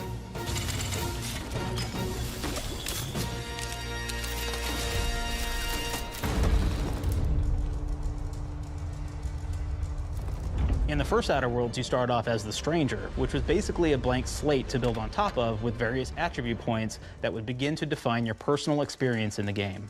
You can make any kind of character you want, but we've given you a role. That role is an Earth Directorate agent. You can think of them as kind of like space cowboys or space sky marshals. They're the good guys that go into places and kind of fix everything that's wrong.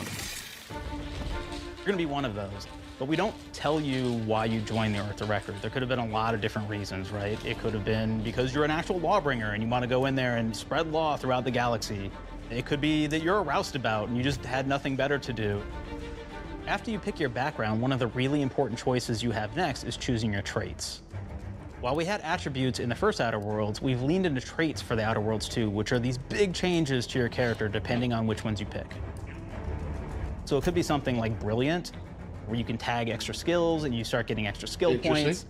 And that's obviously really great if that's how you want to build your character. You can also go and do something like Lucky, where you get extra critical chance, and you also get a lot of really cool options throughout the game as well. Of course, we brought back Dumb, so players love the Dumb option.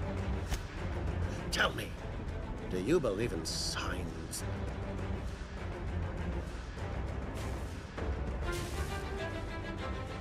Not quite what I meant, but I like your contempt for boundaries. I could put your adventurous spirit to good use.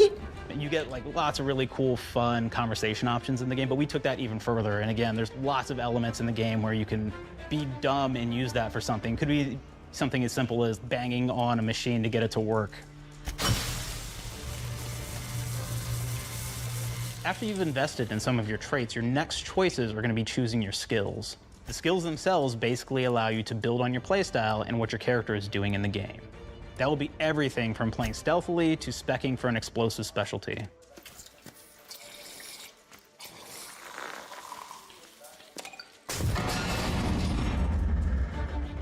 Throughout your entire journey, your character continues to change with the different choices you make. Okay. In the Outer Worlds 1, actually had more skills than we have, so we condensed them down to really the core and essence of what we really wanted there.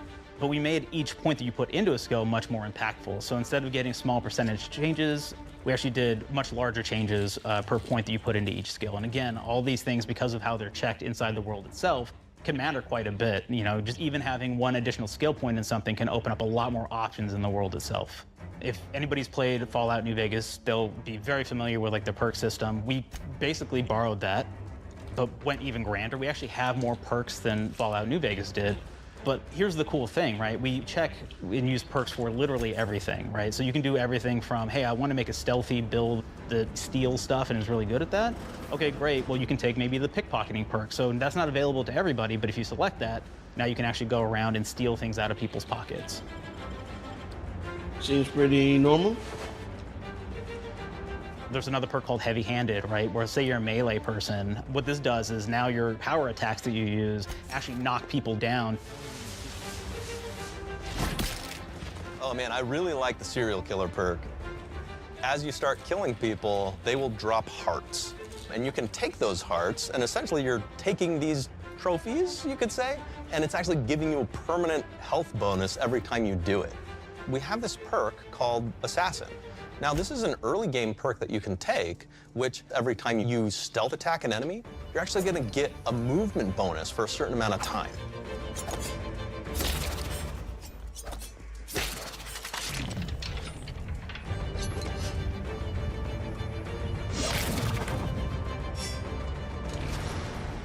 Flaws were a system that everybody loved from the first game, but we wanted to make it more personal to the player. We wanted it to really reflect how you were playing the game and give you a bonus that you actually wanted to really engage with. With the flaw system returning, we knew we needed to go bigger, better, and more real than ever before. Super transparent. We turned to the team. I Gives told you a them, snippet of no bad what ideas. all what you you can got. expect from the game. Okay, we need more flaws. We need them to be real. I want to put them in the game, so give me something. Inspiration. What's wrong with you? Seems like each trailer is going towards the target audience. You got bad knees? They hurt when you walk a lot? Yes. When you walk too much, they hurt? No cartilage. Sounds boring. Makes you sound like a boring person, but it's in the game. I know it. It's a good flaw. What about you? I like to take small things sometimes. So you're stealing. No, I'm taking. When do you give them back? I don't. Claire. They're stealing. Claire, you shouldn't be stealing. What are you doing? You shouldn't be stealing, Claire. Tiny crimes. Tiny crimes? Do you hear the second part, though? It's a crime. Well, You're stealing. Claire, that's wrong. You can't steal things, okay? But it's an amazing flaw, and I'm putting it in the game. But you're a bad person. And are you the one that took my stapler? do you need it? Yeah. Give it back. Okay. Please. You, what do we got? Flaw. I'll be heated if I she like to took stare my at the stapler sun. and I just found How out. long did you stare at the sun? Just lunch break. An hour? Oh, I only get 30. You guys get an hour? I get an hour. An hour. Oh. Makes me feel energized. How many fingers am I holding up? 3? No. Damn. Anything else? We'll put it in the game. We'll put it in the game because I feel bad for you. Anything else? One of my favorite flaws is something called bad knees. It will actually give you the option to take this flaw that'll make it so that you move faster throughout the game. But the problem is, anytime you stand up, your knees are going to make a loud popping noise that makes it so that, well, everyone around you is going to hear you. There's one called Kleptomaniac. This is really interesting because what it does 36 is and when you steal 38-year-olds something, you made can actually this sell it for more game. bits than normal, and like that sounds really great.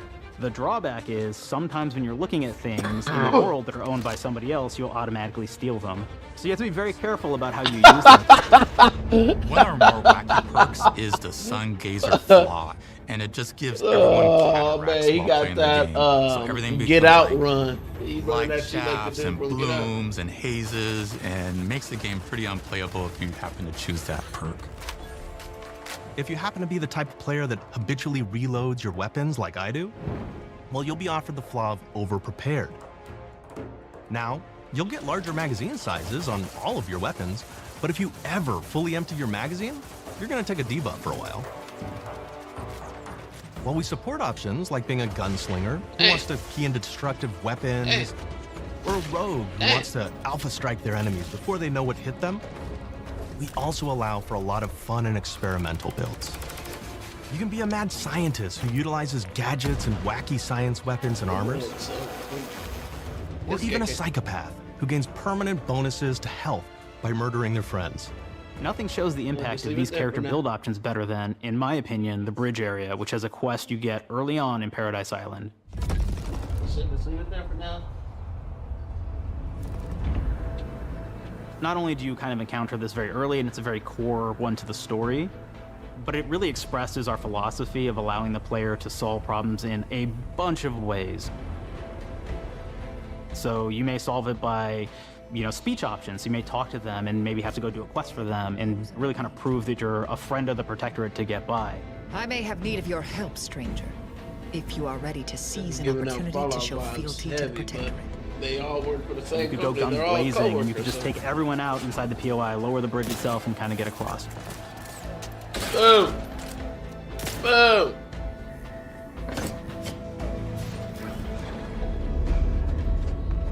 You could sneak in, lower the bridge, and then actually sneak in under the bridge to get over to the other side.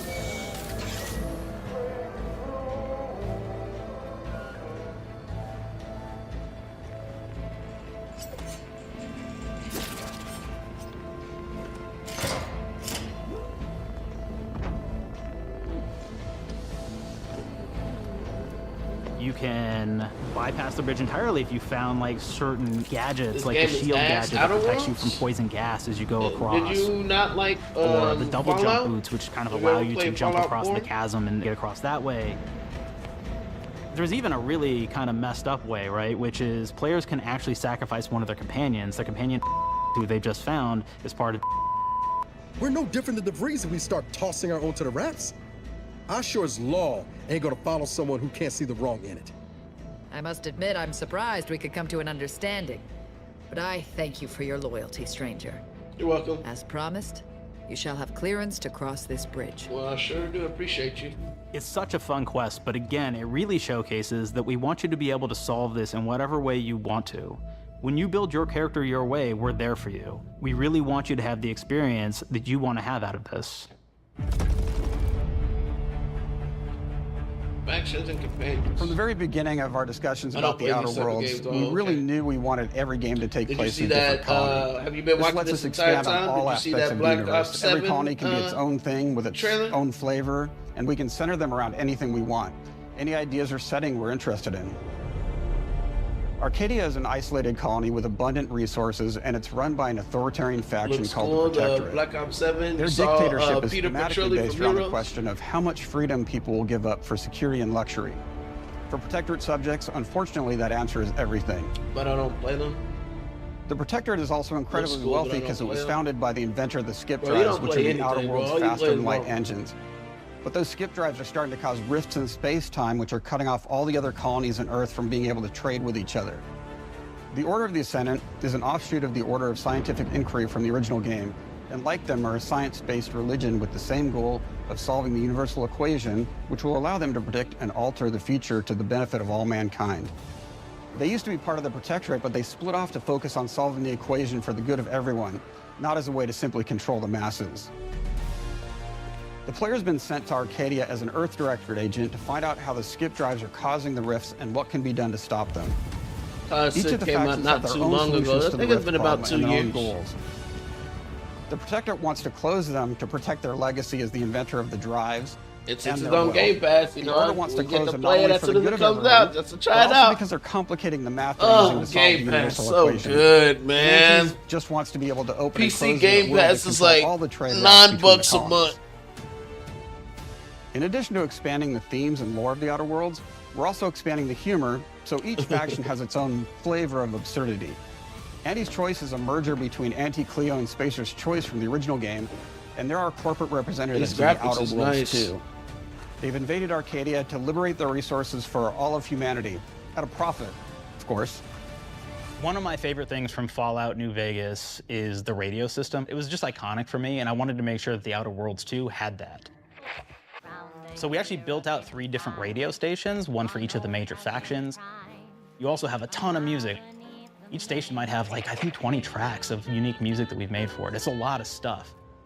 But the really cool part about this entire thing is that we actually put a lot of reactivity into the radio. So it will respond to the things that are going on around the world that you've been interacting with. So if you go into a location, let's say you solve a problem for the Protectorate folks, if you listen to the Protectorate radio station, they're gonna be cheering you on as a hero. Wonderful news, everyone. The Zeranium gas leaks at the Automech repair facility, strongly believed to be caused by Auntie's Choice malefactors, have been corrected. Some hotshot for hire just managed to fix the electrum leak in their repair facility. Now, I'm not saying we caused it in the first place, but we sure like the idea of all those broken auto mechanicals and all the excessive gasping and choking involved.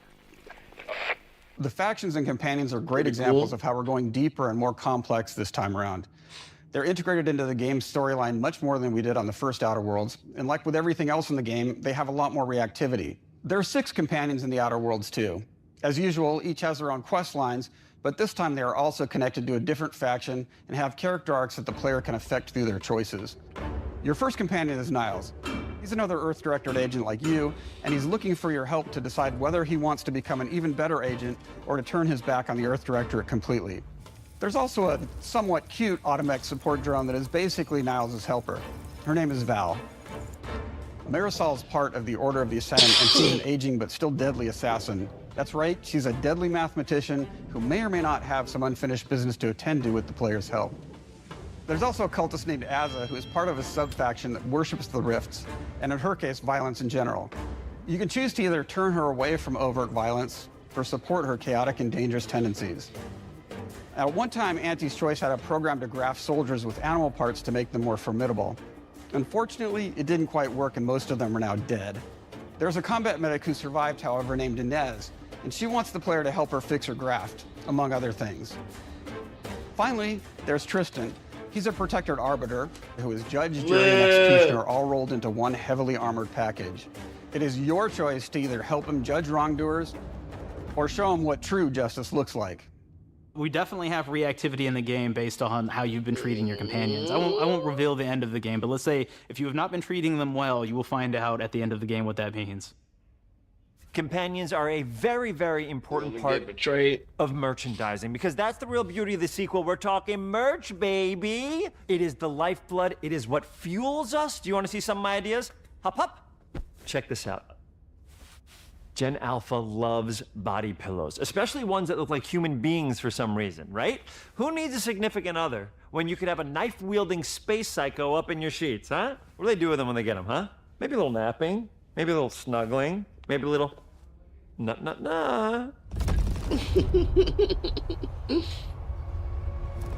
The visuals of the first Outer Worlds depicted a frontier colony in space. The Outer Worlds 2 is driven by an invasion of the Arcadia colony system by Auntie's Choice, which shifts the visuals to be more reminiscent of a World War I-like setting in space. That evolution is seen across all aspects of the game, starting with the factions. How do you militarize everything, including extreme capitalists or math-crazed scientists? In a World War I setting, war comes with propaganda. The Sovereign uses it to maintain control, Auntie's Choice uses it to help their bottom line. The Order just wants to show how it exists within the grand plan. We want players to feel like Arcadia is a living, breathing place scarred by a long-standing war. Fairfield, one of the first towns you encounter, was once under Protectorate control, but has recently been taken over by Auntie's Choice. They don't just occupy the town, they rebrand it with their signature style, repainting buildings, posting guards, and adding propaganda-based holograms featuring Auntie and the Moon Man. Showing the towns evolving after the invasion helps us push immersion for our players. One of our priorities in visually realizing the world of the Outer Worlds 2 was making sure everything is clear and recognizable from the player standpoint. We want to make sure each faction has a particular look and design. So when the player is running across these vast, different environments and landscapes, they're recognizing the motifs and visuals of who they're talking to, what they're going to be talking about, and how that progresses throughout the story. The first Outer Worlds was really about player interfacing with corporations. And while we have that in the Outer Worlds 2, we really want to express not just the corporations, but how the player interacts with other facets of the world, like government entities or religious structures. And then we elaborate on those. Elaborate. With larger environments, we wanted to encourage exploration by improving player mobility across the board. Now you can run, slide, double jump, mantle, and parkour your way through all of the nooks and crannies of these worlds. It really allows the player to just explore and have fun finding really cool stuff. All right, weapons and gunplay, that's what we're We talking aim to about. make everything in the Outer Worlds 2 better from top to bottom. The RPG elements were the start, but that's touched our story, our art, and especially our gameplay. A good sequel is true to the original. That's first and foremost, right? Like, we all want to add in a bunch of things as you're making a sequel, right? We want to make it bigger and better in every way. That's what we were trying to do here. And I thought, we did not need this consultant. We've made enough sequels. We understand how to do this. And I will say, I don't think it's been entirely successful. I am very proud of the combat improvements we have made in the Outer Worlds 2, thanks to my patented combat system. You may be thinking to yourself, it can't be that good. Shush, what are you even talking about? You haven't seen it yet. Watch this. Put a helmet on, because I'm about to blow all of your minds with my COMBAT system, combat system. My name is Mark, I'm the head of sequels. Shall we begin? You're thinking, what's C for? C, capitalize the fact that the people loved the first game. We're gonna take those people, we're gonna make them buy the sequel, giving out pounds, pounds, pounds. Quick ones, ha, ha, not you, Dev. Here we go. What comes after C? O, optimize for player satisfaction. I am terrified of online gamers, okay? I wanna make them happy. So let's, okay? All right. Mobilize the players so they're ready for that sweet pre-order. Clap with me. Sweet. If you don't have rhythm, Brandon, just say it. Sweet pre-order. Everybody has a different rhythm, and it's blowing mine. And here we go. B, burglarize. What is this? It's basically just finding new ways to loot dead bodies. You know what I mean? Right, Otis? Okay, well, it's a big part of the game. A, you gotta agonize about how many people are gonna be angry that we have just put so much combat into this thing and almost no romance at all. We should look at ourselves. What is wrong with us, huh? We can't have one love story in this? How many people have been in love? Raise your hands. Raise your hand if you're in love. Okay, are you lying? I have a wife. Put your hand down. What? No. T, trois. In French, that means two, sequel. I think that means three. You're getting ahead of yourself. Come on, Claire. We're on two. And how do we end it? Anything is possible. And we've established that we're the best there is, and there's no sequel better than us. And if I could just say one more thing, thank you very much. I know I've kind of changed the world of video games today. For the Outer Worlds 2, we wanted to improve gunplay in every way. We focused on improving the feel of each weapon, the way a weapon snaps into ADS, the way recoil feels when firing, and how impactful our sound effects really sell the weapon's fantasy, to things like how a unique reload animation can add a lot of character to each weapon. We've increased the variety of weapons by including new weapon types, but also through a host of fun and unique weaponry. We have things like the Bourse Blaster that fires out tumors that can explode like grenades, or can even be eaten by the player for additional health.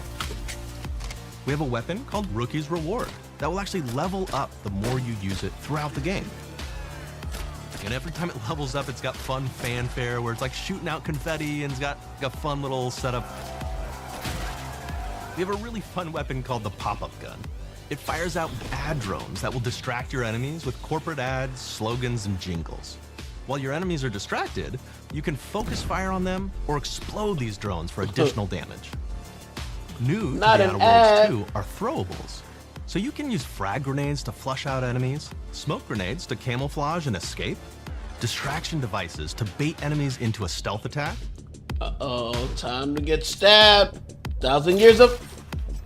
And even science grenades that will levitate enemies, allowing you to fire upon them while they float helplessly.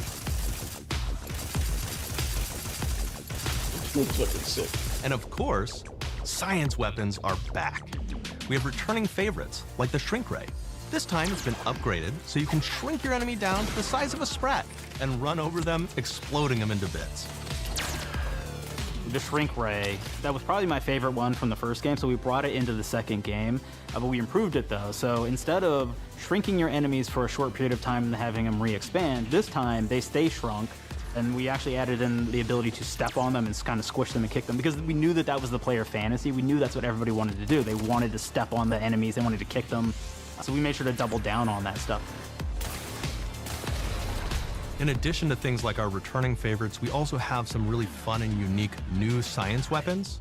One of them is called the Armageddon. This one's really cool because it actually shoots out these masses that are like these little arms that will stick to people or cover or all kinds of different things, and they will continue to just hit them until they get destroyed. And we have another one that's just super cool called the Spectrum Dance Saber. This is a melee weapon that actually lets you attack to a musical beat. And if you continue to do that, you'll actually get additional bonuses each hit you do. One of my personal favorite weapons is called the Big Bang. It's just a big freaking gun that uses material harvested from rifts to shoot out a giant ball of energy, vaporizing everything in its path. Now, ammo's extremely rare for this weapon, but you can use it in just the right situation to devastating effects. Another great one is Gary. If you wear Gary, he will lash out at your opponents as you're walking through combat. So we even have science armors, and we've really kind of shown off what we thought was really great for the player from a science perspective. We're all about letting people play the game their way. There are some players who prefer to be immersed in a first-person view, taking in all of the details. But there are others who really prefer to take the world in from a third-person perspective. Why not allow both? Well, now you can swap between the two, letting you enjoy the experience in whatever way you like.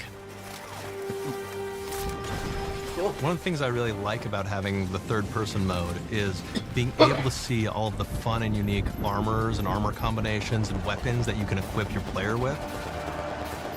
All of the actions that you could do in first person, so you're double jumping around, you get to see your character in that way, and you get to take in the world and see things in a different light. Cool. The Outer Worlds 2 is really the biggest game we've ever made. Bigger choices, more reactivity, more weapons, more things to find in each of the worlds the players can visit. The team has done incredible work bringing the Outer Worlds 2 to life, and we can't wait for you to play it. Even though we've always been a multi-project studio, this is going to be the first time we've ever released 3 games in 1 year. It feels amazing to do. We're so excited for more people to be playing our games. It is truly an exciting time here at Obsidian. We're exploring worlds big and small while expanding on franchises that we've created, and we have no plans to slow down. We hope you all continue to come along with us as we do what we do best, make your worlds your way.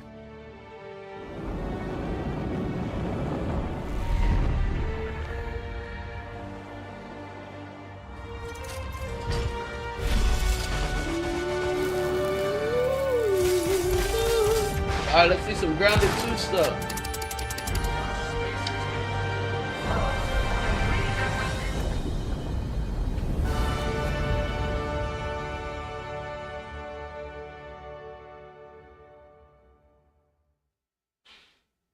With the Outer Worlds 2, we're all about the best place to play, which is also the promise of Xbox. You can play the Outer Worlds 2 on this Xbox, but it may be hard to play it when you're staring at all these beautiful holes. Let's cut that.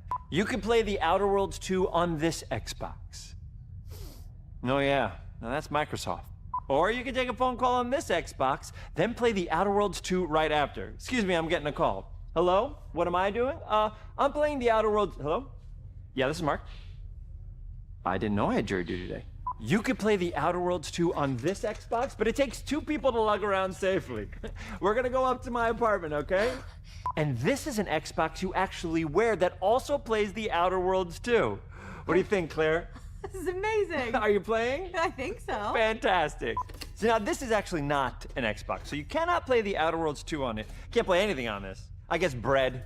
You ever play Bread where you take it out of one slot, put it in the other? I don't have friends. If you pre-order the premium edition now, you'll get early access, which is like a prequel to the sequel, or has launched the sequel to the pre-order, or like, why are any of us alive at any time? It doesn't matter. Either way, my job here is done. It's time for the Grounded 2 portion of the Direct, which is sort of like the sequel to the Outer Worlds 2 portion of the Direct, which I absolutely just hit a home run with. You know, it's really nice to see my influence go on to other games. Take it away, team.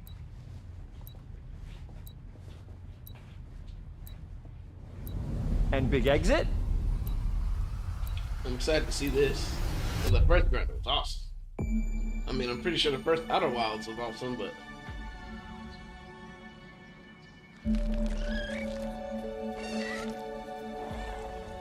We're so proud of Grounded. What started as a small passion project to make a quirky game where you're shrunk down to the size of an ant, trying to survive in a backyard, grew into something way bigger than we ever imagined. Over 25 million of you jumped in, explored, built, crafted, and fought off giant bugs together. Y'all helped make the entire experience very special to us. The team's been cooking up a ton for Grounded 2, and we're so excited to talk about it. I had to grease some palms to steal a bit of time from the Direct to give you a deeper look. There were so many possibilities and ideas that didn't make it into the first game, so with the sequel, we have the chance to dream bigger. To achieve those dreams, we partnered with the amazing folks at Eidos Montreal. Together, we're taking Grounded from the backyard to an even larger world, the Brook Hollow Community Park. When we started working on Grounded 2, we knew that we wanted to make a bigger world. Fortunately for us, Eidos Montreal became our main partner on developing Grounded 2. They have a lot of similarities to the sorts of things that are important to us at Obsidian. They tend to make very narratively strong games. They make games with really deep characters and great character progression. They make games with great gameplay. Everyone at Eidos Montreal is thrilled and honored to be working with Obsidian Entertainment. Our two studios share a lot of DNA. The same things that are important to Obsidian Entertainment are important to us. Choice and consequences, player communities, and doing justice to great IPs and great franchises. The fact that we're the first partners that they're working with to make a sequel to their franchise feels like we're an important part of their history. The events of Grounded 2 take place 2 years after the first game. The same 4 teenagers are returning.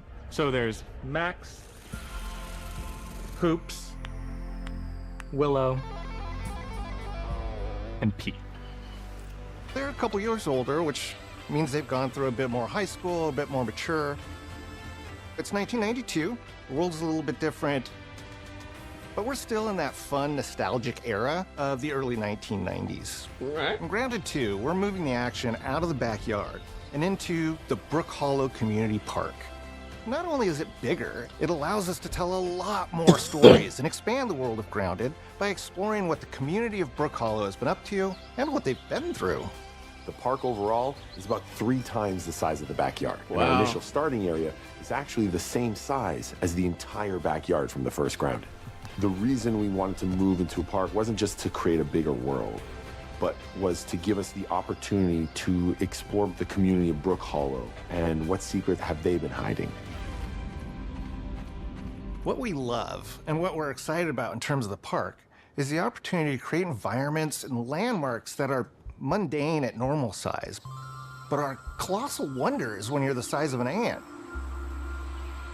Everything from a giant trash can to a community picnic table or a snack bar. All of these areas come to life in a brand new way. Part of the fun in Grounded 2 is that the park was evacuated really quickly right before our teens were shrunk. And that means that the park has been sort of turned upside down and is in a topsy-turvy state. And that leads to really fun environmental storytelling, but it also leads into the creation of amazing biomes for our characters to explore. One of my favorite examples of this is the ice cream cart. In all of the commotion, the ice cream vendor's cart has been knocked over and its contents have spilled out into the ground. And what this means for our young adventurers is that they'll be able to explore this frozen cave of interesting challenges and colorful Lovecraftian horror. We have one anthill that's actually somebody decided to bury a bunch of toxic stuff in the park. And so there's all these toxic chemicals under the ground. The environment looks very cool and very spooky with all of these sort of chemical pools. And of course, nothing can live down there except for one type of insect, the cockroach. We are oftentimes reinventing environments, and in future updates, you're gonna see a ton of new stuff. You do a lot of fighting against insects of all shapes and sizes. We didn't just want it to look better, we also knew we wanted to add a new layer of strategy. The changes that we've made aren't limited to tuning animations or adjusting attack or defense numbers or making characters or insects move faster or slower. But we did all that too, but there's also an entire sort of rock, paper, scissors strategy involving light attacks, heavy attacks, and blocking. We've also added dashing as a new way to both get out of danger quickly or jump in for a quick attack. 3-piece. And almost all the insects in the game will have these abilities now too. Sort of like a chess match, but one that's super frenetic, looks super cool, and is ultimately just a ton of fun. We're leaning into clear play styles for tanky warriors, low defense, high damage rogues, effect-wielding mages, and ranged hunters. In the first Grounded, we have mutations, and there were weapons and armors that favored different playstyles. In Grounded 2, not only will there be passive mutations, but there will also be active mutations. And a lot of those mutations support these archetypes. My favorite way to play pretty much any game is chasing after those game-breaking builds. And that's why I'm so excited for what we're doing with archetypes in Grounded 2. I'm all in on the rogue. Now, you can even dual-wield daggers. I've been dialing in this glass cannon build that stacks ambush, assassin, and cardio fan mutations with the wolfbane daggers and the wolf spider armor. It lets me open up combat with massive backstab damage that also inflicts venom. Then, I can use the extra stamina to reposition and try to dodge, rinse, and repeat. It's high risk, high reward, and absolute chaos in all the best way. I'm looking forward to seeing what wild combos the community comes up with and what they inevitably break once they get their hands on the archetype system. It's going to be awesome watching it evolve with player feedback and watching us try to keep up with all of your game-breaking builds. One of the great things about Grounded is the variety of players it attracts, from builders to crafters and everything in between. If you've ever watched me on Casually Grounded livestream, you'd know that I'm neither. I am a murderer of insects. Personally, I prefer the term harvester. I love going out, hitting things, and bringing the materials like insect body parts back to my friends to use. This way, we keep progressing and playing together. We're also trying to make sure that armor and equipment are easily understood by the player, especially when they're playing co-op with their friends.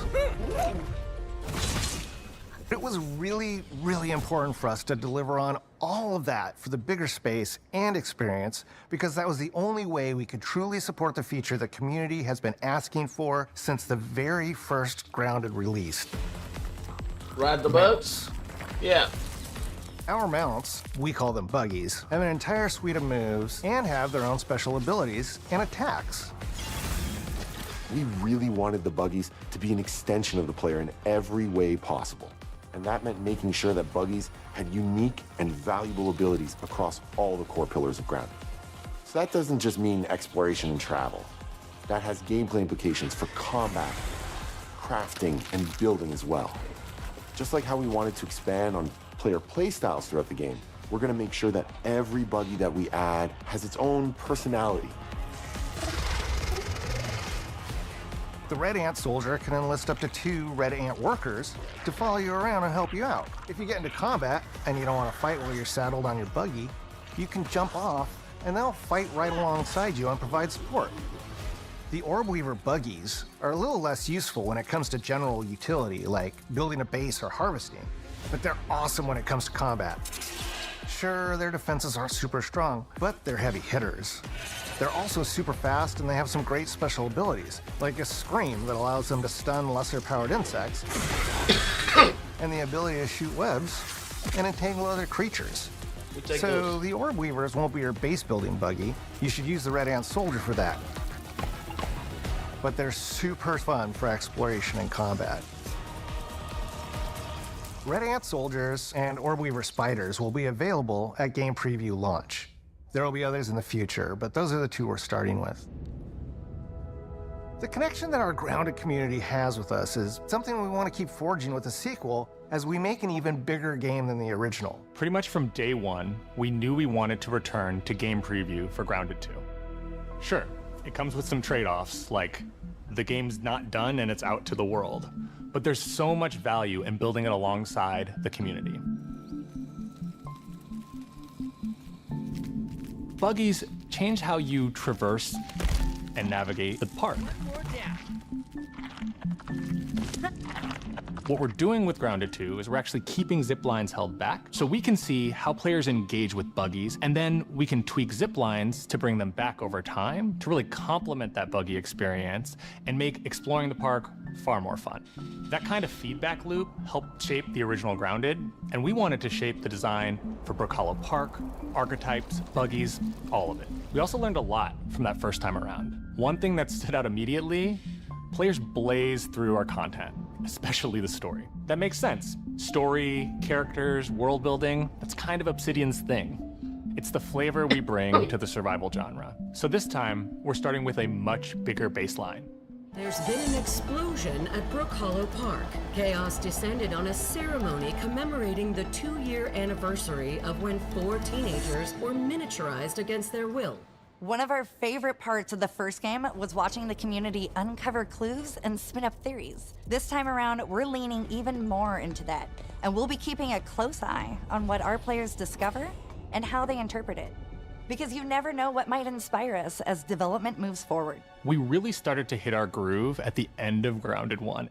We found that being open about what we were planning and then following through was key to building trust with the community. As a small team, we had to experiment with update pacing and scope, and what we found resonated the most with all of you were bigger, beefier updates, even if it took us a little longer to land. So that's the plan. Larger, more complete updates spaced out just enough so we can take your feedback seriously and make every drop count. You can expect in our big updates, new buggies, new biomes, new building pieces, all the good stuff. And we're launching with a public roadmap so everyone knows what to be excited about in the future. All of us at Obsidian Entertainment and IDOS Montreal are super excited about how close we are to letting all of you players get shrunk a second time and explore the all-new park on buggies in Grounded 2. If you're a returning Grounded player, we're really looking forward to you experiencing all the improvements. If this is your first time getting tiny, then all I can tell you is that a world with an entirely new perspective and an entirely new feel awaits you in Brook Hollow Park. It's time to ride together and survive together. Graphics. Okay, showcase. Okay, showcase. I'll give it maybe like a 7 or an 8. 7.5. I'll give it 7.5. 7.5. 7.7. 7.5.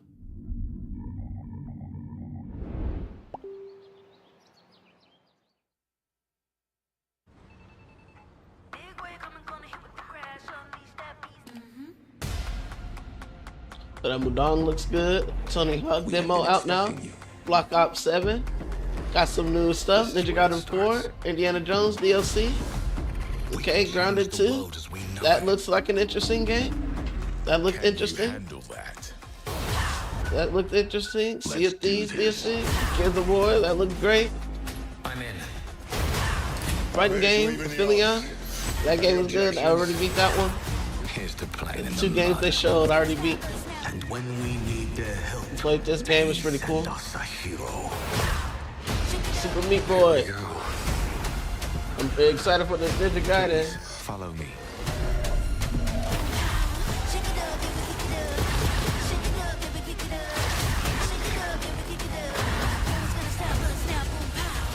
Well, hello there. It looks like you're about to do some renovations. Keep your filthy pig So what y'all think, chat? YouTube, chat? Leave a comment, post. What do you give it out of scale of 10? I think I am going to give it a hard. I'm in between the 7.5 and the 7.7. So I guess, man, it's cool to see Peter Petrelli right there. I'm gonna give it a hard 7.6. 7.6. Meet myself in the middle. Bink.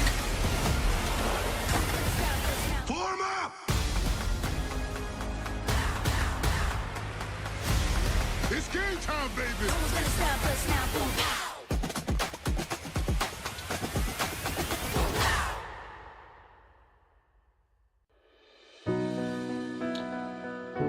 7.6. Good job, Xbox. It was better than the PlayStation. The PlayStation 1, I gave a 4. Wait, what did I? Yeah, I think I gave the PlayStation 1 like a 4. But my opinion for the PlayStation 1 was super biased because they showed something for Ghost of Tsushima. It was like 30 seconds and then they cut it off. So I was like, okay, they're playing with me. But as always, thank you so much, chat. Thank you so much, YouTube, for being here, for reacting with me. Like, comment, and subscribe to see more videos like this and to watch more reactions between me and your boy.